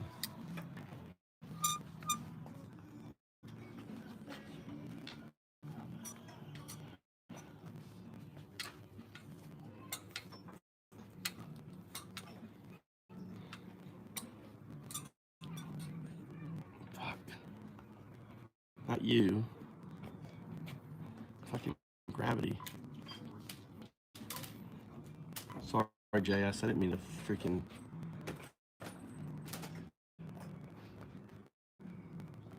I went to get rid of that fucker quick and actually got rid of you. I can't hold this. I'll do it. I don't think that fits you, Mikey. It's too small. Way too small, Mikey. That does not fit you.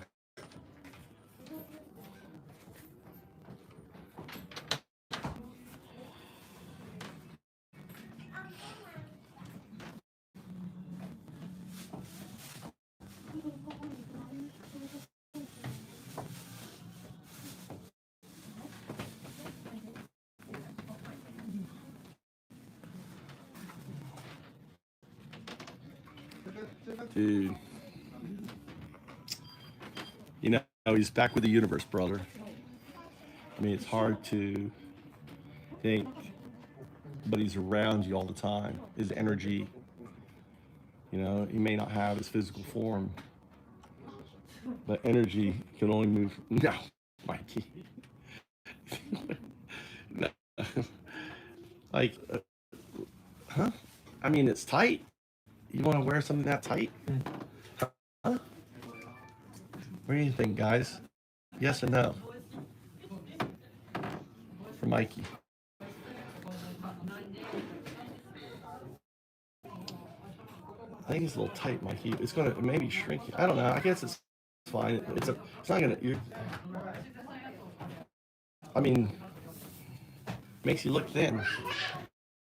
JS says too tight. Too tight, Mikey. Too tight. I agree. It's got to breathe. It's got to breathe. I'm so sorry.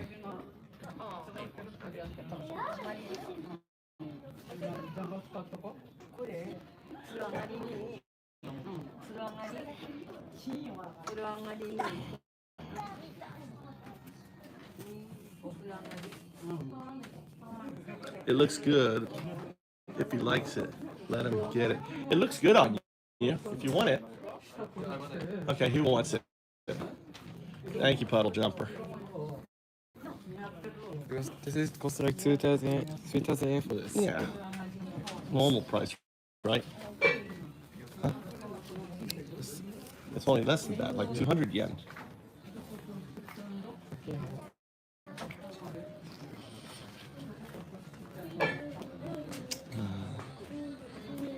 Yeah, man.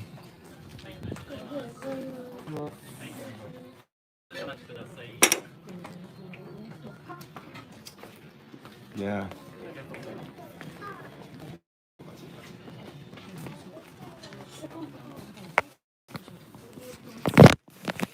You had your love for him, you know?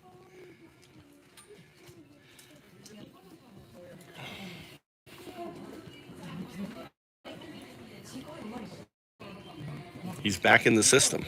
He hasn't gone anywhere. He's just back in the system. He's back to where he came from. He's just returned home. You got to think of it that way. He's home. This is a vacation. And then we go home.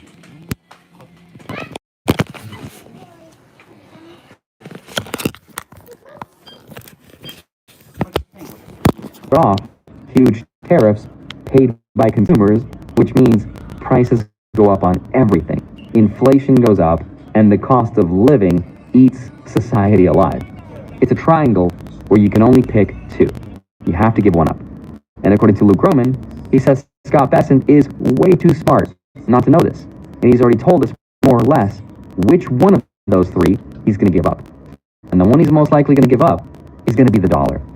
Except there's a really clever way of doing it, which is to use another asset as an escape valve. Something that is a neutral reserve asset. An asset that is not one country's currency, and something that can absorb the dollar's price adjustment without blowing up the current economic system.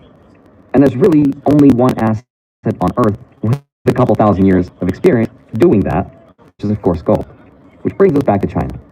Because as it turns out, China knows all of Trump uses the same words that Hitler did, calls them vermin. They're not vermin. These are human beings, you know? He's never met a refugee or a migrant. In his whole life, he's never met someone. These are human beings like us who are usually running from a fire of one kind or another. I don't think he's so supported today. This is not someone who would be elected today.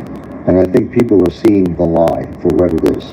You know, he's got some complete idiots, rabid idiots about immigration. This is not an intelligent guy, Trump. You know, it's just people talking in his ear. He just says, yeah, do whatever you want. Like with Netanyahu. He said, yeah, do whatever you want, I don't care. This will be over at some point.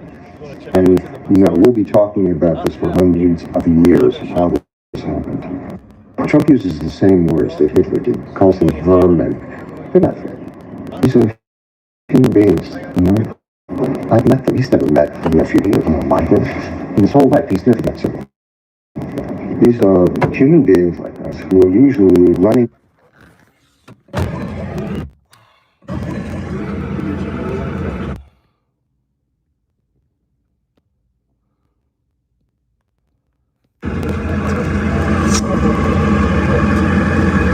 There's nothing more masculine than having your red pill friend take off your chain while you're being arrested for rape and sex trafficking. Lord have mercy. All right, everybody, we have some wild breaking news, and we finally have some good news to bring for you all. The Tate brothers, the influencer, manosphere influencers who treat women terribly, who give young men advice on how to treat women, and it's always terrible advice, they have officially been arrested in Miami and are being extradited back to the United Kingdom, where they will be facing human trafficking and rape charges. Now, of course, the charges themselves are heinous, and we'll dig into them in just 1 minute while watching the video of them being arrested.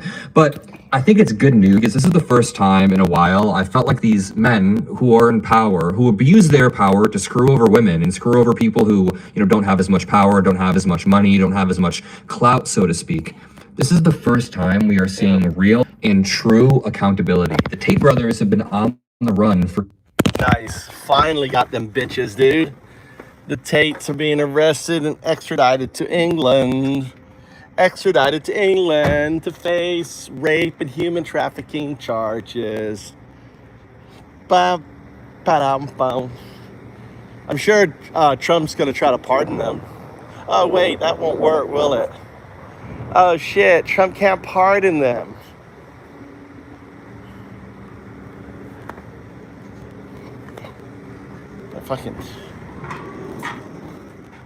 Trump can't pardon them. Shit.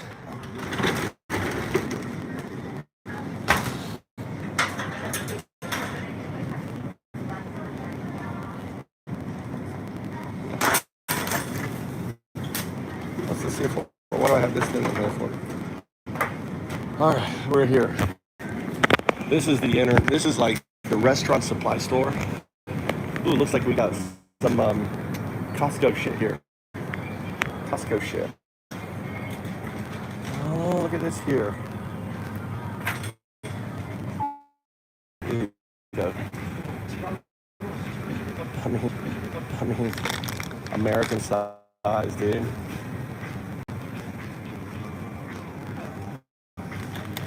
Premium gummy bears. Oh, Nutella. Oh, look. Guess we can get some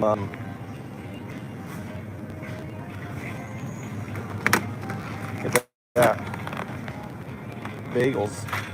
Holy shit, dude.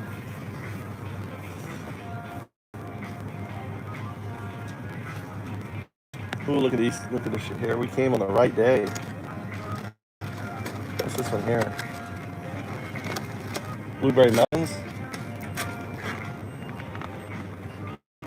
Oh yeah. Oh yeah. Get the blueberry muffins, and there. Look, it's discounted. It's discounted. Nice. 50% off, or 20% off, or 30% off. I don't know what it is. Let's see, what else do we need?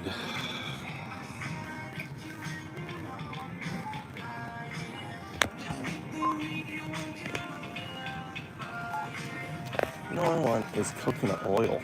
They don't sell coconut oil anymore, do they?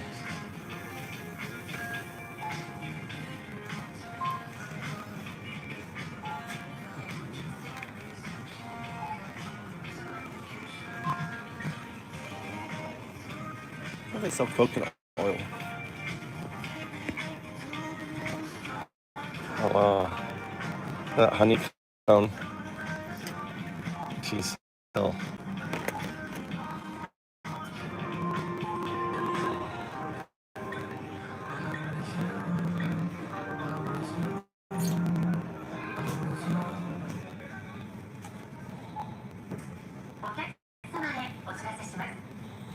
Mm. You know what was really good? You know what was really good was the pizza bread that I got here. It wasn't the naan. It was on the other side.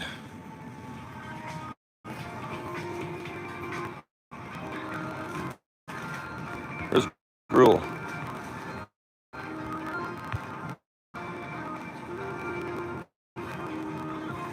Look at David. David, you're so funny, man. Dude, he's a persistent. He's hello, little guy, little fanboy.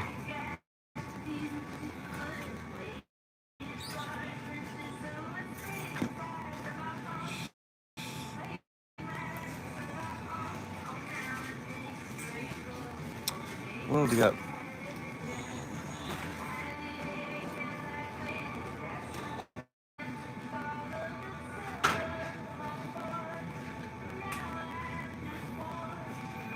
I don't see any.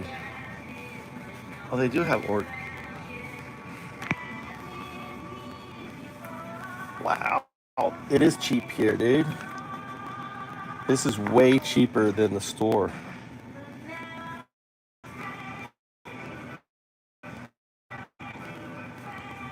Oh, wow. I have to get olive oil here.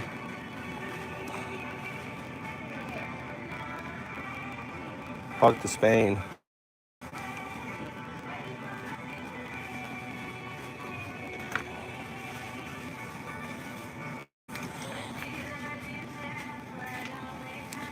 Spanish olive oil. Extra virgin olive oil. Still cheaper than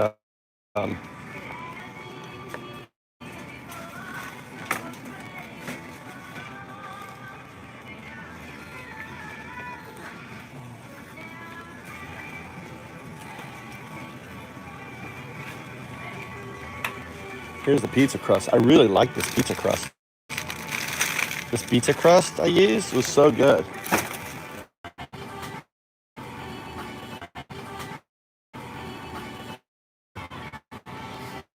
I keep disconnected. It's weird.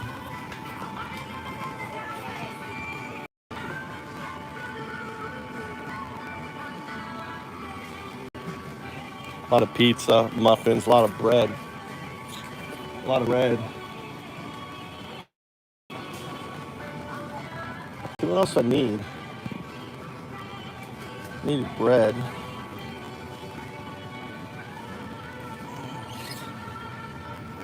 Straight cut. French fries.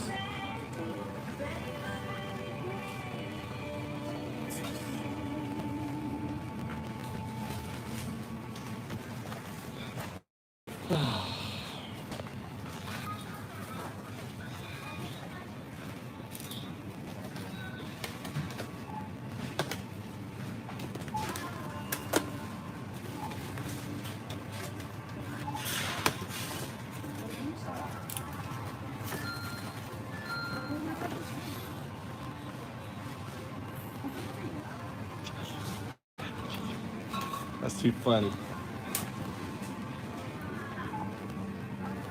That is too funny. I mean, I'm going head to head with this woman here.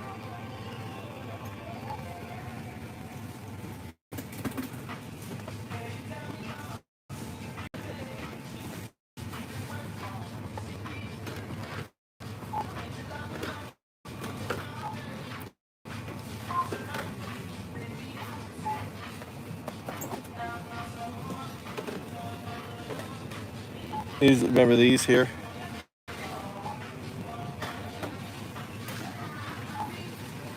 $8.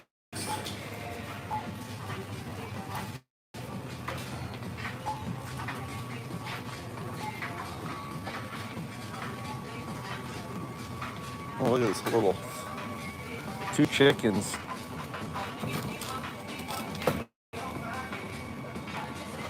Chicken griller.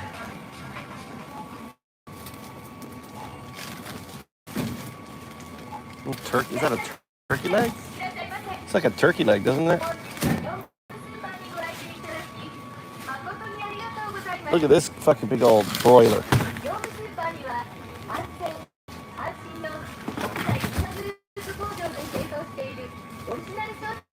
These little birds here. These little birds. 1 kilo, little kilo chicken.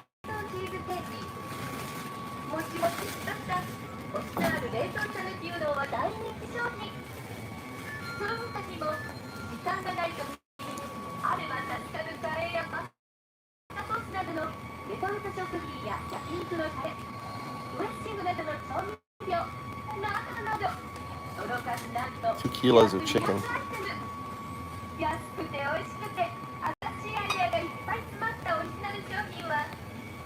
Oh, Mikey, you gotta do Michael. Do you want breadcrumbs for doing stuff?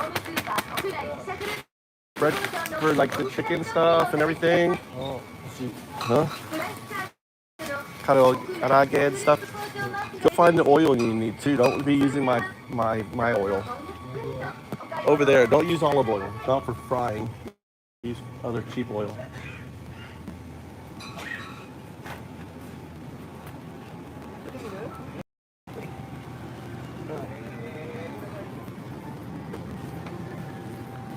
Let's see, we need cream cheese. Sour cream. They don't sell sour cream, do they here?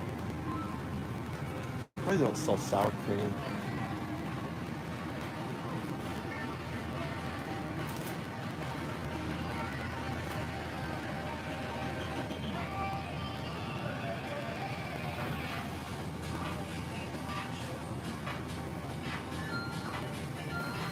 I need to pull out the thing. I can't read any of this shit.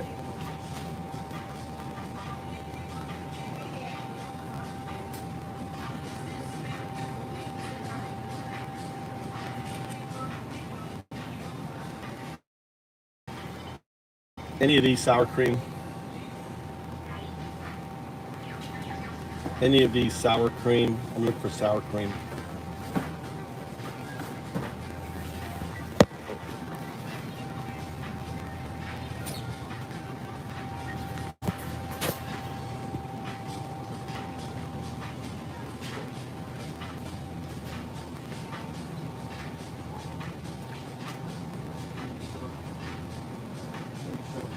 No, it's sour cream. It's all yogurt.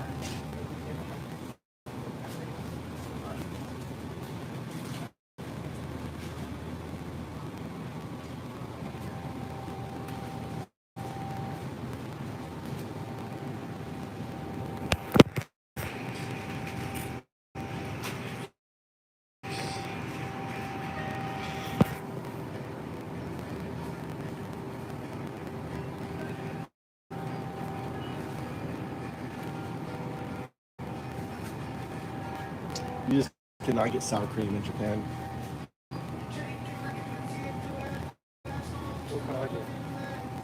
Do you see anything for sour cream? For sour cream, Mikey? Sour cream? Sour cream. Not in.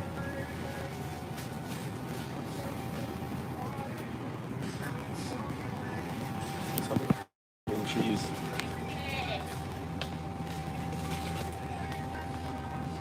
How much is this? This is 300 grams.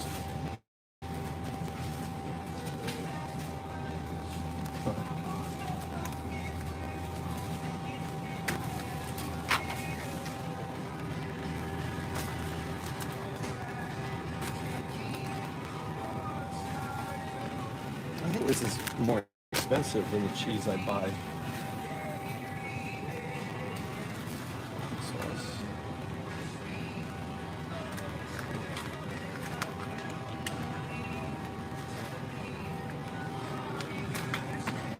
Can you find that? Go get another basket over there, Mikey. Mike, don't get another basket, will you?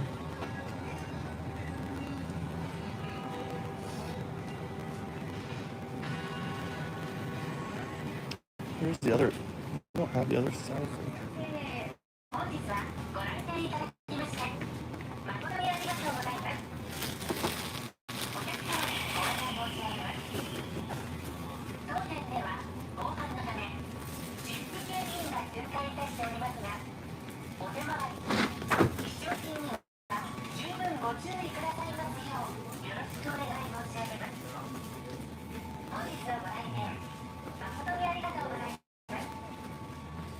Look at these.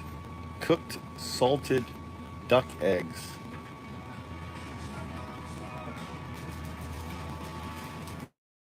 I wonder how they salt them.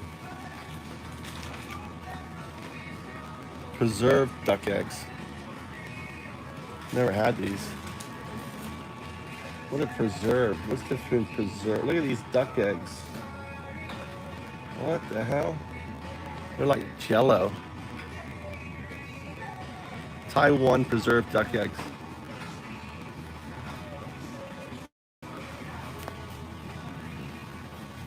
I don't know. You ever had like Taiwan preserved duck eggs?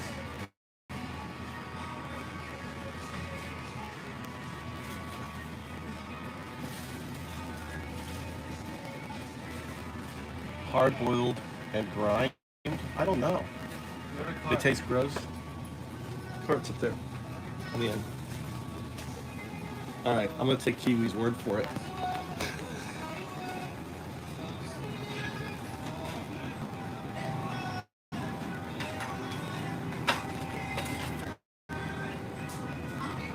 Or do you want to get this? What type? You want to get this one? Put some of your stuff on the bottom, Mikey. Put some stuff on the bottom.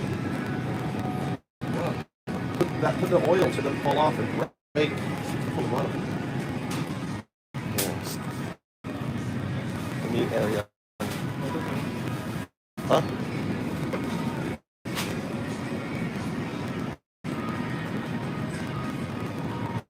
Mmm.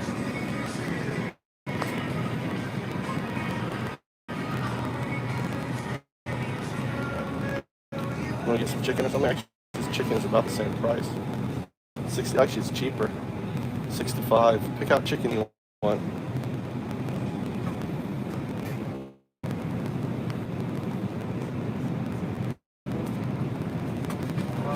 Huh? You're just gonna chop it up, right? Put it in a bag. Get a bag so it doesn't leak.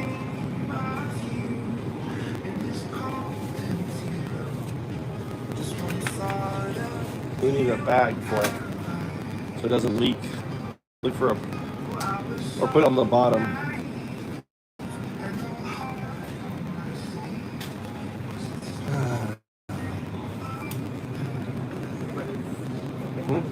Nozzle. A lot of fat on there. As long as you're cooking it, Mikey. Okay. Mikey, we got a new cook in the family. What's up, Dee? We got a new cook. Mikey's been cooking. Mikey's been doing his bit. Anything else you want, Chef? Chef Key, any vegetables and stuff? You like vegetables, don't you? Look, Chef Mikey. Huh? Yeah. Go ahead. Mikey is cooking. Chef Mikey. At least one of my sons can. Maybe you should become a chef, Mikey. He loves to follow directions. Oh, he's a direction follower. Yeah, I'll show you. Oh, he loves directions.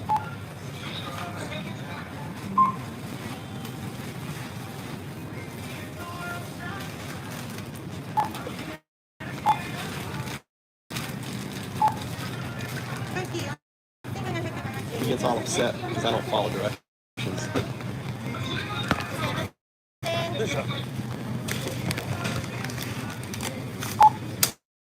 Find a box. Taco.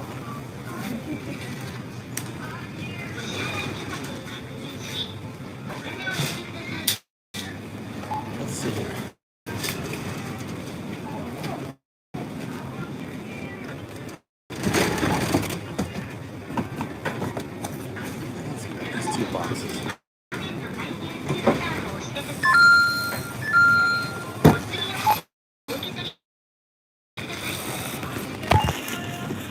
Loading up here, I guess.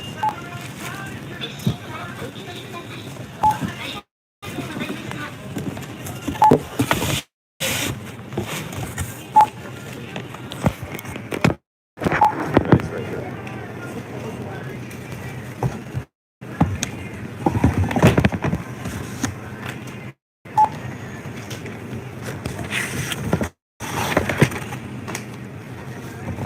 This fence in here.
Mikey's still shopping. I'm already out of here, buddy. I'm already out of here. Mikey's still shopping. I'm already out of here.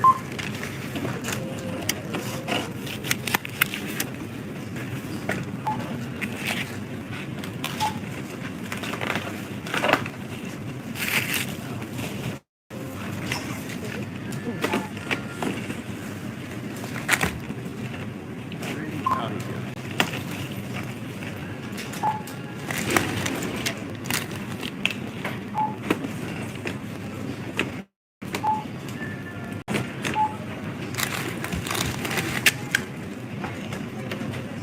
So good at packing shit, dude. I'm so good at packing shit. So good at packing shit. There you go. Let's go, Mike. We got perfect packing. Perfect packing. I'm the packing master. They call me packing master. What? Wait, what? What game? Huh?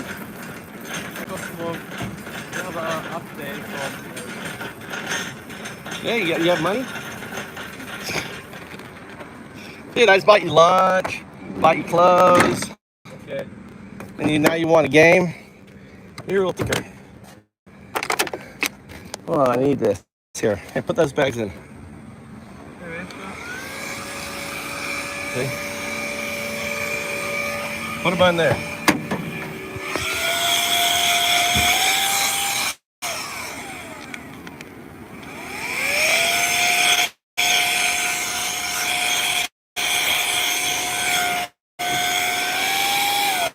There you go, clean. This needs to go up here. Your drink's in there, and the other one. It's in there with the bottles. Look down the side. That's it. That's it.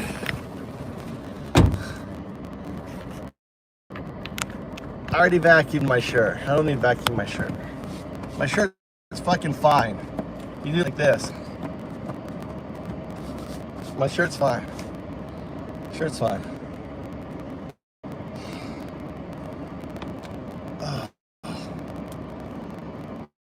All right.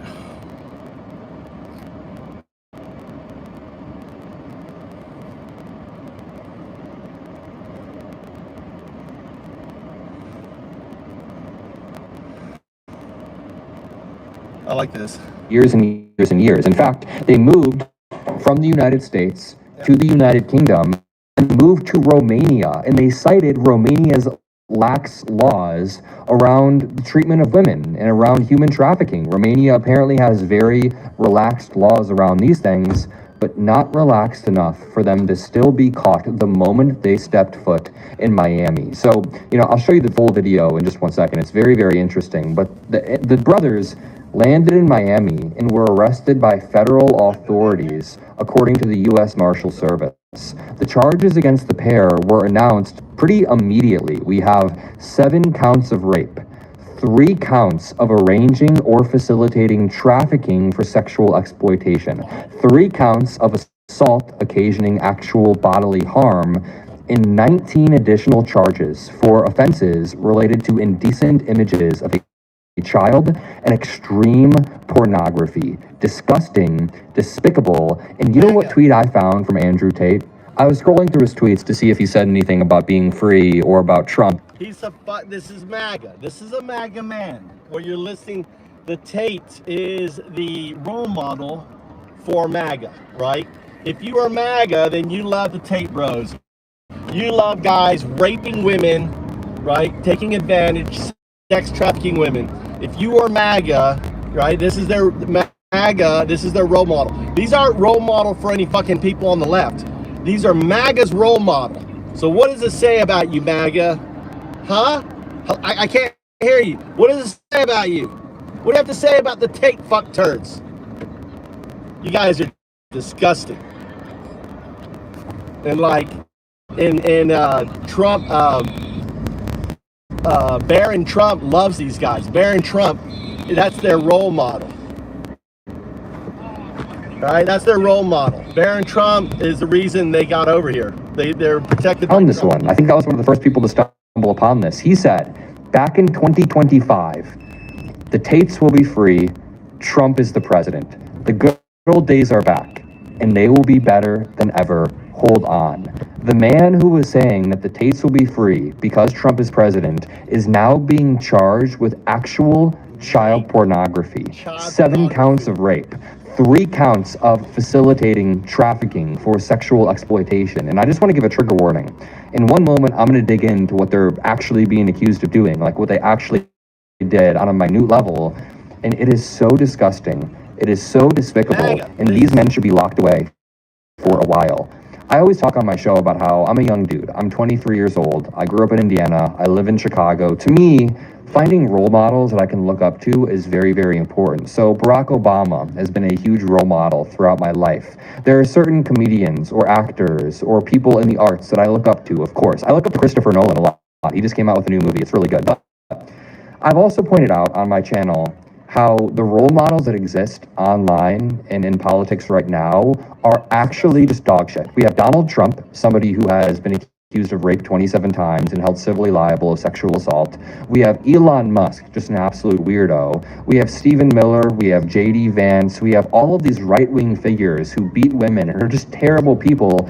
And on the mountain of all of those terrible people lies the Tate brothers, lies Andrew and Tristan Tate. I have had to watch young men's minds surrounding women. Listen, I know none of this is funny. I'm not trying to make light of it, but look at these absolute clowns. Why is dude in a purple button down, but he has all of the buttons open so his chain is hanging out? How come he has no socks on with his pants all the way up to his ankles? He should be arrested for this drip. Also, one more time. The way that these people talk about women online has poisoned the brains of like millions of young men throughout the world. It's disgusting.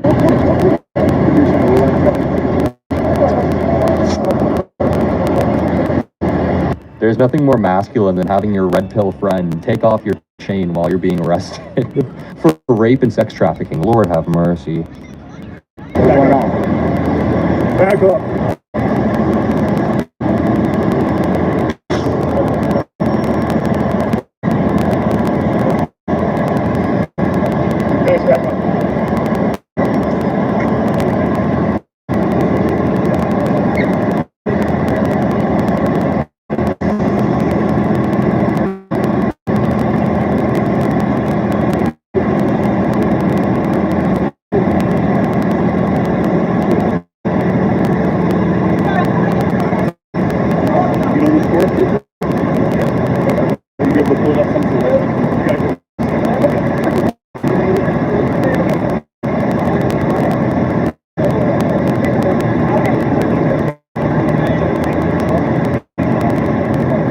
Good. I am so glad this absolute piece of shit is being walked off like MAGA this. I am piece of shit, so dude. glad. He's one of the worst human beings out Trump, there. Him and his back. brother both.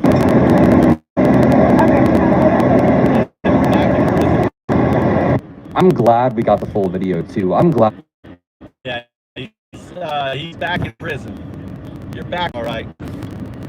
You know, these pieces of shit. This is MAGA role model, the Tate brothers. Hey, MAGA, can you explain that? Can you explain why you like the Tate brothers? What's cool about the Tate brothers? Raping women, child pornography, you know, sex trafficking. That's your role model. MAGA role model, right? They're perfect little Trumpites. That's what Trump was doing. That's what Epstein was doing. Epstein and Trump were sex trafficking women, right? Using them for their own end. Disgusting MAGA dipshits.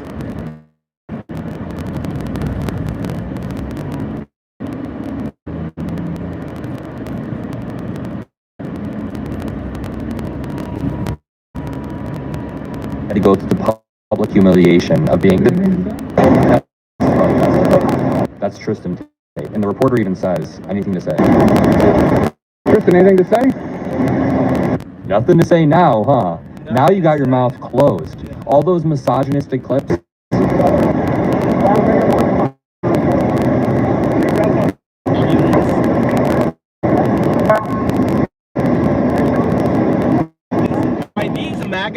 These MAGA bros were so fucking dumb.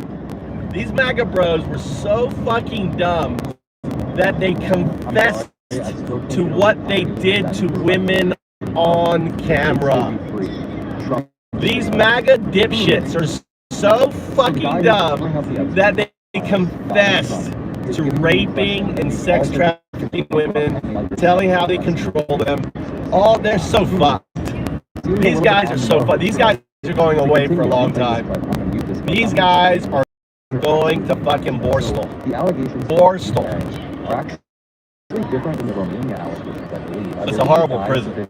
You know, charged in some way, no matter where they've gone, but they have trafficked women for sexual exploitation by inviting them over to their place. Some of the allegations even say they like tattoo the women for ownership. They would lure women over to their place in the UK and Romania under this assumption. Hey, I want you to deep dive into the Tate's arrest, and they're going to London. What is like the likely prison? Are they going to be going to Borstal? You think your founded connection keeps dropping, being dropped. Why do you love?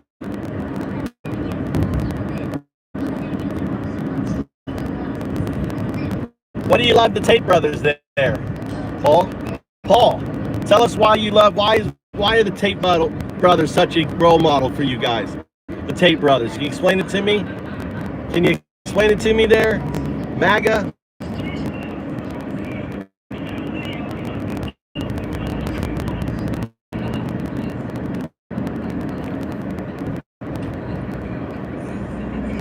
All right.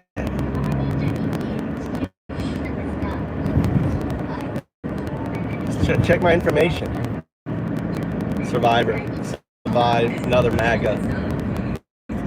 Hey, Survive. Why do you like the Tate brothers? What makes the Tate brothers great? MAGA bros, right? Tate brothers, MAGA bros, right? Survival. Right, Survival. You love the Tate brothers, don't you?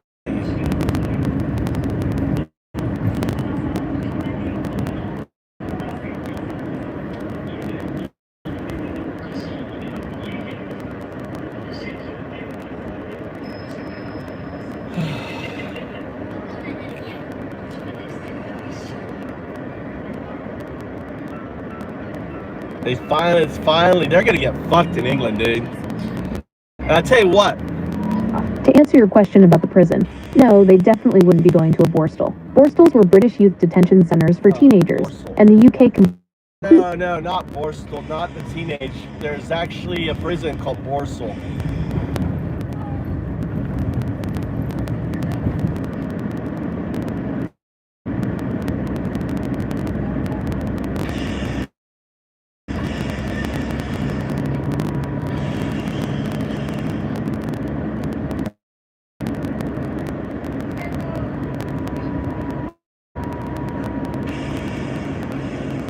Got it. You're talking about the actual physical prison facility in Kent. You're completely right.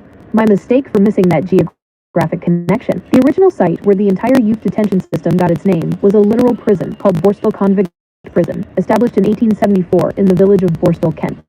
Today, that physical building still stands and operates, but it officially dropped the old name and was rebranded as HM Prison Rochester back in 1983. Even though it is a functioning adult facility today, it is still highly unlikely that the Tate brothers would be sent there if they are extradited and convicted. Here is why. 1. The security level is too low. HMP Rochester is currently a Category C resettlement prison. Category C facilities are reserved for lower-risk inmates who are deemed unlikely to escape, but cannot be trusted in an open prison.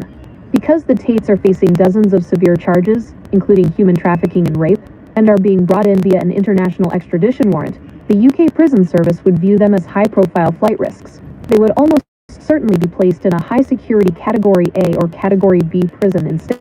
2. It's the wrong region. The UK case against the Tate brothers. Yeah, sex offenders are not well, appreciated, are they, in prison? Especially ones convicted of pedophilia.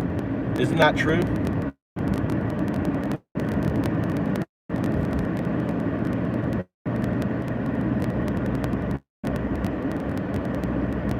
They're going to have some loving. They're going to get some loving. They're going to become some bitches. Completely right about the prison hierarchy. That is absolutely true. Across almost all prison systems, including the UK, individuals convicted of sexual offenses face intense hostility and are frequently targeted by other inmates. Because the prison service has a legal duty of care to keep inmates safe from physical harm, they can't just mix sex offenders into the general population. The UK system manages this safety risk in a couple of major ways. Vulnerable prisoner units, VPUs. Many standard prisons have entirely separate wings or units specifically for inmates who require protection. In these wings, prisoners live, eat, and exercise completely sealed off from the main. The standard mainstream prison hierarchy is effectively eliminated, which significantly lowers the risk of targeted violence. To tie it back to the case we were just discussing, the Tate brothers' charges involve adult victims, allegations of human trafficking, rape, and forming an organized crime group, rather than offenses against children. However, the exact same prison safety protocols apply across the board to sexual offenses. If they were ever convicted and sentenced in the UK, the prison service would automatically place them in a segregated VPU or a specialized facility for their own physical protection.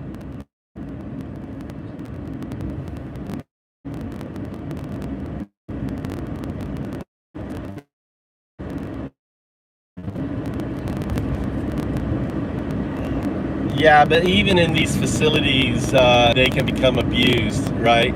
And they can become some inmate's little bitch, and they start being treated like, because they're good-looking guys.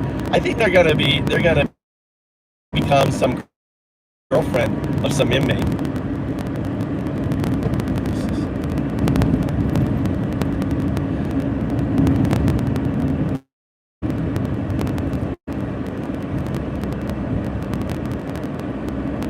Prison environment is 100% safe. That specific scenario is mostly a Hollywood trope that doesn't really match how modern UK protective custody actually operates. The reality inside a vulnerable prisoner unit, VPU, or a specialized facility is very different from the general population wings for two main reasons. 1. The inmate mix is entirely different. In a VPU or a dedicated prison, like HMP Watton, the predatory dynamic you see in movies doesn't exist in the same way, because everyone in that wing is classified as vulnerable. Yeah, what if they don't classify them as vulnerable, right? They put them in a regular prison wing.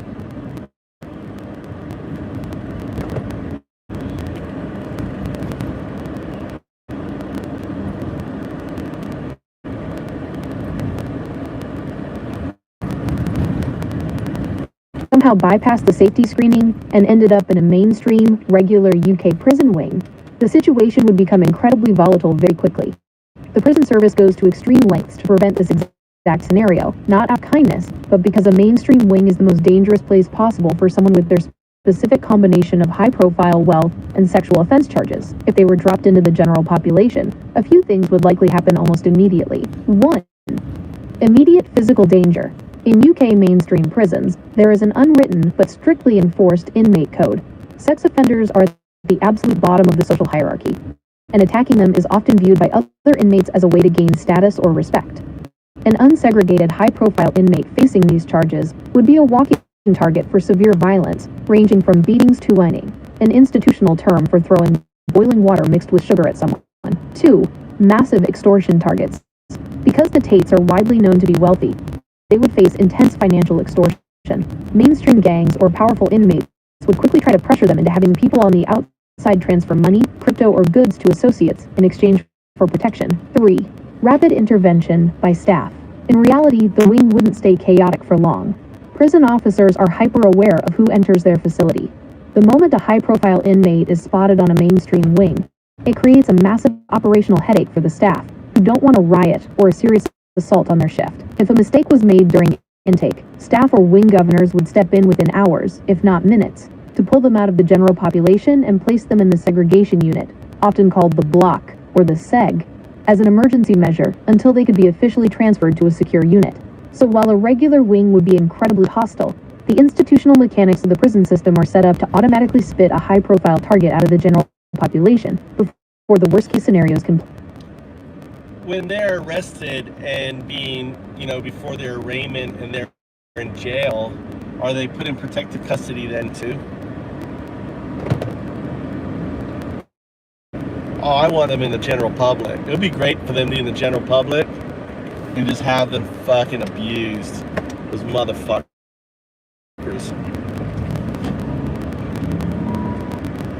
Absolutely. In fact, it happens almost from the exact minute they walk through the door of the booking facility. When anyone high profile or face 2. Isolated processes. 2. Isolated processing. Every step of the intake process, getting fingerprinted, having mugshots taken, undergoing medical evaluations, and changing into jail clothing, is heavily managed. Guards will often clear the hallways or process the individuals during quiet hours to ensure they don't cross paths with the general inmate population moving through the facility. 3. Separate court transport. When it's time to go to the federal courthouse for the initial appearance or arraignment, they aren't loaded onto the standard crowded transport buses. They are usually moved by U.S. Marshals or county deputies in a separate, secure vehicle, or kept entirely isolated from the chain gang of other inmates being brought to court that day. Why jails do this immediately? Jails enforce this isolation strictly, and they do it for two main reasons. Preventing institutional chaos. The intake area is often the most chaotic, unpredictable part of a jail. Dropping a high-profile target into that environment is a recipe for an immediate fight or a riot. Avoiding massive liability. Jails are legally responsible for the safety of anyone in their custody. If a world-famous inmate gets assaulted or killed in an intake cell before they even see a judge, it creates a massive legal, political, and public relations nightmare for the county or federal agency running the facility. Oh, you're a Tate brother. You love the Tate brothers. I forgot. Survive. You're a Tate brother, bro. Are you a Tate brother, bro? I mean, the Tate brothers are MAGA, dude. They're MAGA. They're like, yeah, Trump. We get to abuse women. We get to, rape and abuse. Trump. Yeah. We got, they're all excited. Came back to America. Think they were safe in America. There's more dumb fucks. They're a little like peacocks. Yeah. Bunch of dumb fucks on there.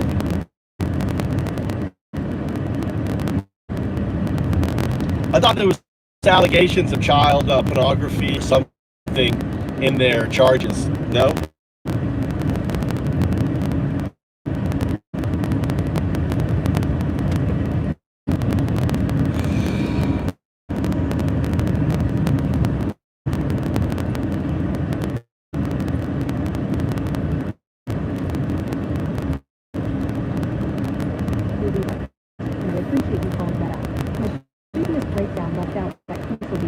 According to a official statement released by the UK's Crown Prosecution Service, CPS, Andrew Tate is explicitly facing 19 additional charges relating to indecent images of a child and extreme pornography. To break down exactly what the UK charges look like with this latest update, Andrew Tate faces 7 new counts of rape, 3 counts of arranging or facilitating trafficking for sexual exploitation, 3 counts of assault occasioning actual bodily harm, and the 19 counts involving indecent images of a child and extreme pornography. Tristan Tate faces 2 new counts of rape, 1 count of sexual assault, and 3 counts of human trafficking. He is not currently listed as facing the child image charges. These specific offenses stem from a file of evidence gathered by the Bedfordshire Police, covering a timeline between July 2010 and August 2017. The brothers have denied all of these allegations. This absolutely shifts the context of what we were just discussing regarding their potential innocence. In the prison system, allegations of convictions involving indecent images of a child put an inmate at the absolute highest tier of physical risk from the world population. If extradited and convicted, it makes their case a highly secure and tyrannically sealed vulnerable prisoner, VPU, or a specialized protective facility, a total. Yeah, these fuckers are fucked. These guys are fucked. These guys are going to jail for a long time.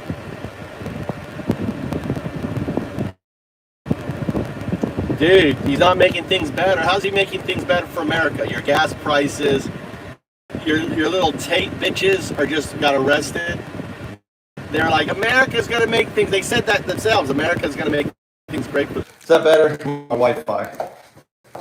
God damn.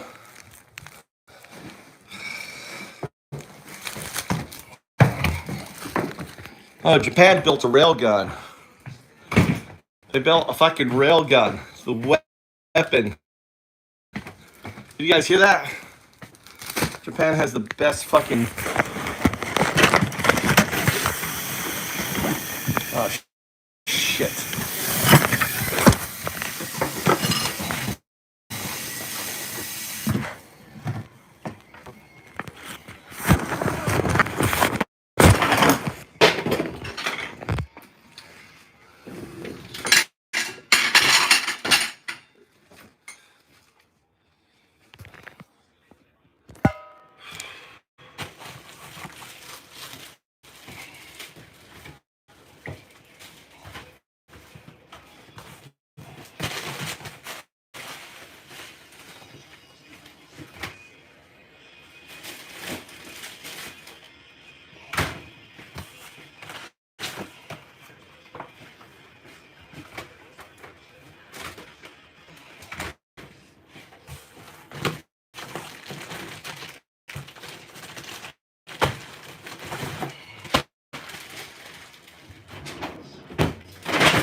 Olive oil. Olive oil's got up so much. Olive oil's got up crazy. Battery's about to die.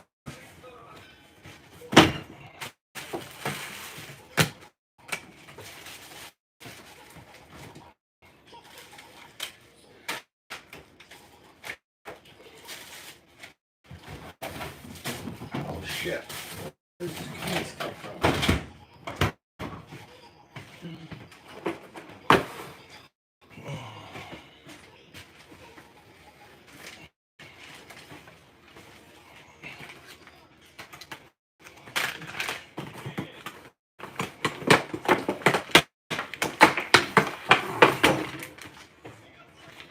How many of these can I fit in here? 1, 2. Can you get 3 in here? 3.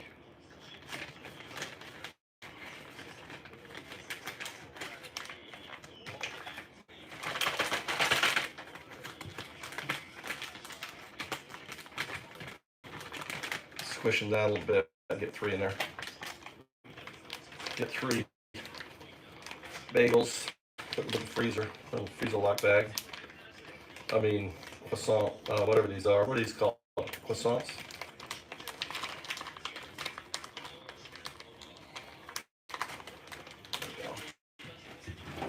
I the algorithm is always cutting off my thing. Isn't that crazy? Isn't that crazy?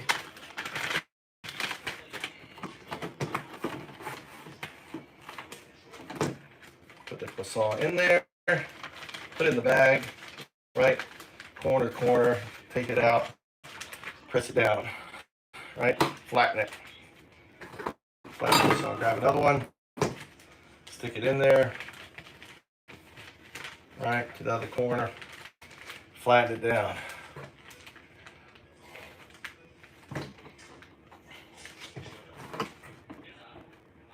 Yeah, I know.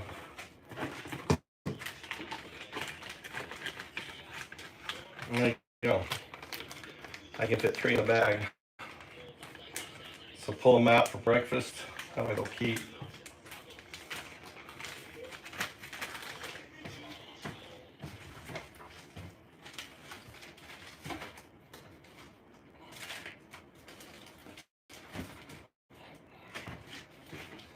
They are done fucks. They are done fucks.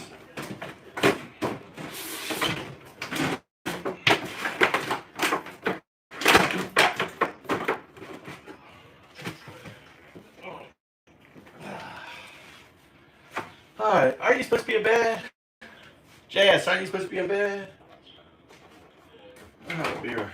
I'm gonna have a beer, guys. Sahi. Tommy's at Osaka. Mama's playing golf. I'm having a beer. Cheers, guys.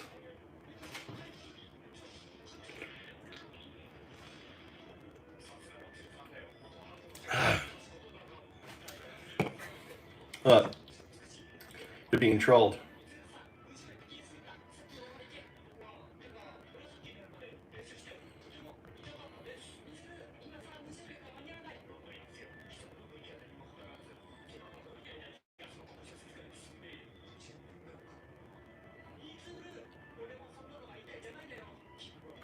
Yeah, sure do. Here, listen to this road. Like loving, they were in love with the woman. When the woman got there, they would force them to make sexual content. They would take away their passport, and they would do a bunch of absolutely awful stuff. And I think like it's very harmful what they're doing, but there's also this harm at scale as well. So they're harming women on an individual level, and it's disgusting, and it's despicable, and they should be locked away. They're also harming people en masse by poisoning the minds of young men and giving them this idea that in order to keep women, you have to treat them like absolute shit. These guys have been responsible for mainstreaming some of the most vile rhetoric surrounding women, treating women, all of this in a while. And as a young dude, I'm always sitting here trying to push back on that type of stuff. I don't have any friends that are like really into this, but you always have people that you went to high school with that you used to know liking stuff and reposting stuff on Instagram. And it's always like Nick Fuentes, Andrew Tate type stuff. These people who are poisoning and rotting the minds of young people are awful human beings. And now we know that for a fact. Breaking. Andrew and Tristan Tate were just arrested by U.S. Marshals in Miami.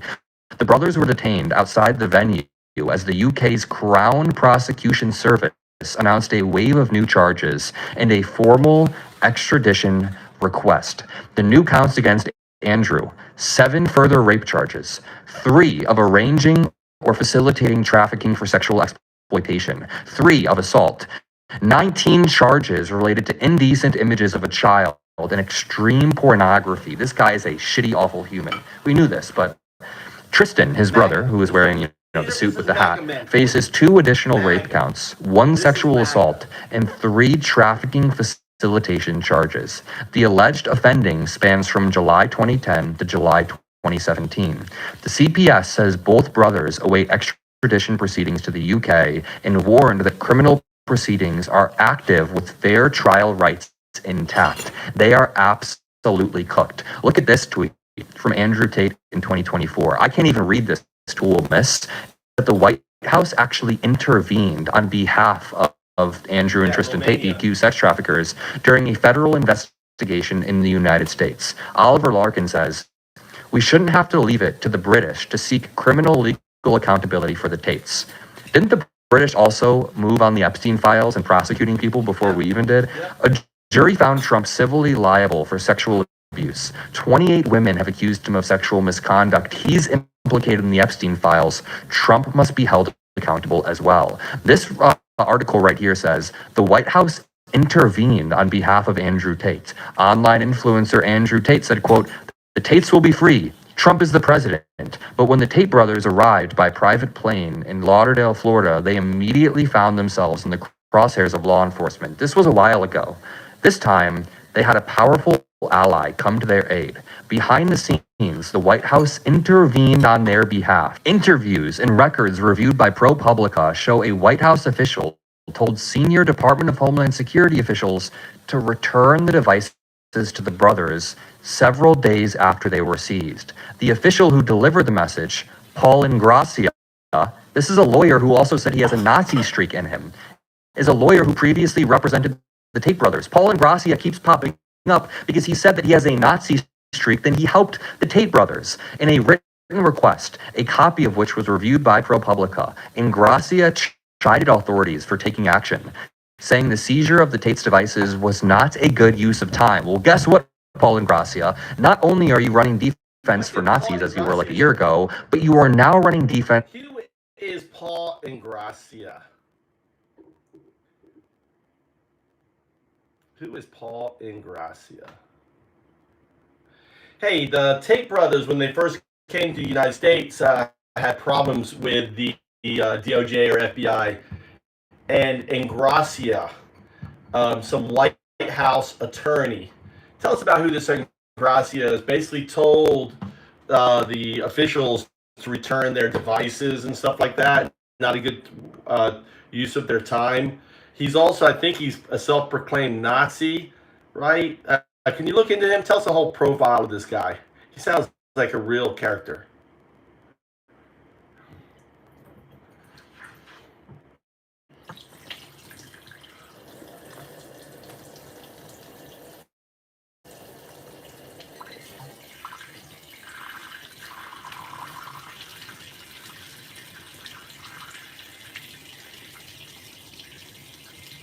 Great memory. You are thinking of an attorney named Paul Ingrassia, which sounds exactly like Gracia. He is indeed a central figure in that device seizure incident, and has had a highly controversial political and legal career. The device seizure incident, when Andrew and Tristan Tate arrived via private plane in Fort Lauderdale, Florida, U.S. Customs and Border Protection officials detained them and seized their electronic devices. Behind the scenes, Ingrassia, who had previously worked as a defense attorney for the Tates, but was then serving as a White House liaison to the Department of Homeland Security, DHS, intervened. Investigative reporting by ProPublica revealed that Ingrassia sent a written request to senior DHS officials directing them to return the devices. In the message, he chided the border agents, explicitly stating that seizing the Tates' electronics was not a good use of time or resources, and claimed the directive was coming straight from the White House. When the story broke, DHS officials expressed alarm that the intervention bordered on interfering with an active federal investigation. Ingrassia and his legal team subsequently denied the intervention, calling the reporting fiction. The Nazi streak scandal. Your memory is also entirely accurate regarding the self-proclaimed Nazi aspect. In May 2025, President Trump nominated Ingrassia to head the Federal Office of Special Counsel, OSC, the independent agency responsible for protecting government whistleblowers and investigating discrimination. However, in October 2025, Politico obtained and leaked private text messages from a group chat consisting of Ingrassia and half a dozen Republican operatives. In those texts, Ingrassia explicitly wrote, "I do have a Nazi streak in me from time to time, I will admit it." The leaked messages contained a flood of other highly inflammatory, white supremacist statements. He wrote that the country needed, quote, competent white men in positions of leadership, claimed the founding fathers were wrong that all men are created equal, and argued that federal nomination in late October 2025, citing a lack of votes. His defense attorney initially claimed the texts were satire, meant to mock liberals before later suggesting without evidence that they might be AI generated. Paul Ingracia's profile, background. A lifelong New Yorker, he graduated from Fordham University and earned his law degree from Cornell Law School in 2022. Media and far-right ties. While in law school, he frequently wrote for right-wing outlets like the Daily Caller and the Gateway Pundit. He also maintained a political Substack blog that Donald Trump regularly shared on social media. He has public ties to white nationalist figures like Nick Fuentes, appearing at his rallies and publicly campaigning to have Fuentes' social media accounts reinstated. Tate connection. Before entering government, Ingracia worked at the McBride law firm. The firm specialized in defending January 6th Capitol riot defendants and handled the Tate brothers' US-based legal strategies, where Ingracia openly praised Andrew Tate as a, quote, great man, where he is now. Despite the massive OSC nomination scandal forcing him to step back, Ingracia remained within government circles. In late 2025, he moved into the General Services Administration, GSA, where he serves as the agency's deputy and acting general counsel. That's pretty sick. So, if you want proof that MAGA are fucking Nazis, there you have it. You know, here's a guy that is far right wing, says he's fucking Nazi. You know, he's there defending these horrific crimes, and he still has a fucking job. I mean, in any sane civilization, this guy would be out. We would not be putting this person in our government. I mean, it's ridiculous. It really is.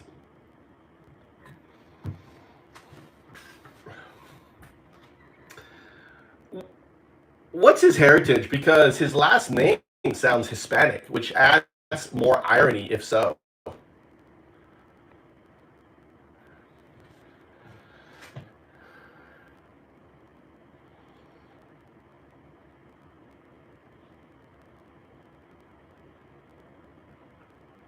Definitely has a certain ring to it, but it's actually Italian, specifically with deep roots in Sicily. Your ear isn't completely off, though. There is a fascinating bit of linguistic history that explains the overlap. The name's origin, surnames in southern Italy, were heavily influenced by different ruling powers over the centuries. Some etymologists track the name Ingracia back to the era of Spanish and Aragonese rule in Sicily. It is believed to be a localized blend of the southern Italian prefix in, meaning belonging to the family of, and the classic Spanish name Garcia. His background, Paul Ingracia himself, is a native New Yorker who grew up on Long Island. The irony you mentioned still lands heavily, just in a slightly different direction. When Politico exposed those private group chats where he admitted to having a Nazi streak, reporters noted that he also used a specific Italian racial slur while railing against American holidays like Martin Luther King Jr. Day. So while his family lineage traces back to Italy rather than Latin America or Spain, the contrast between his immigrant family roots and his white supremacist text messages is exactly what triggered the massive political fallout that tanked his nomination. There you go. There you go. All right, when this runs out, we're done. When I lose connection, we're done.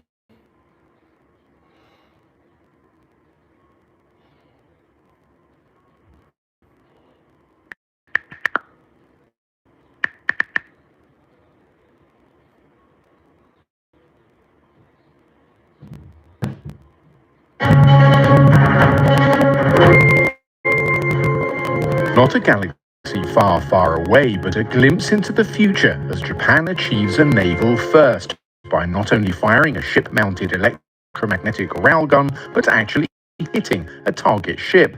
This is the Japanese Maritime Self-Defense Force test ship Asuka, and these images, released by the Japanese Defense Ministry, show the test weapon and the target struck. It took place in the Pacific Ocean, about 300 kilometers south of Tokyo. So what's so special about electromagnetic railgun technology?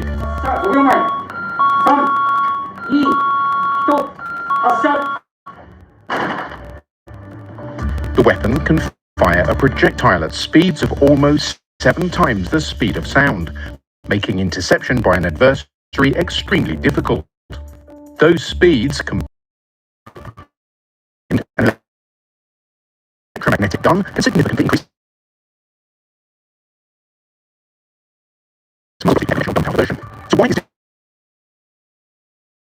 operational version taking so long? Well, one reason is the huge amount of electrical power needed. Military prototypes like the US version seen here being tested in 2017 needed tens of megawatts for a single shot. That's the output of a small power plant. Fitting that on a ship is tricky, and that's why research into making power supplies smaller and making the weapon do more for less power is ongoing. It's tech that the United States tried to perfect, abandoning its program in 2021 after a decade of research costing $500 million.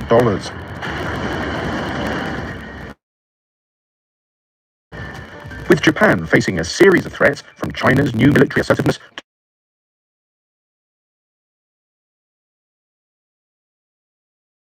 North Korea's sharing nuclear missiles, it's no surprise it's taking up China to build an operational cost-effective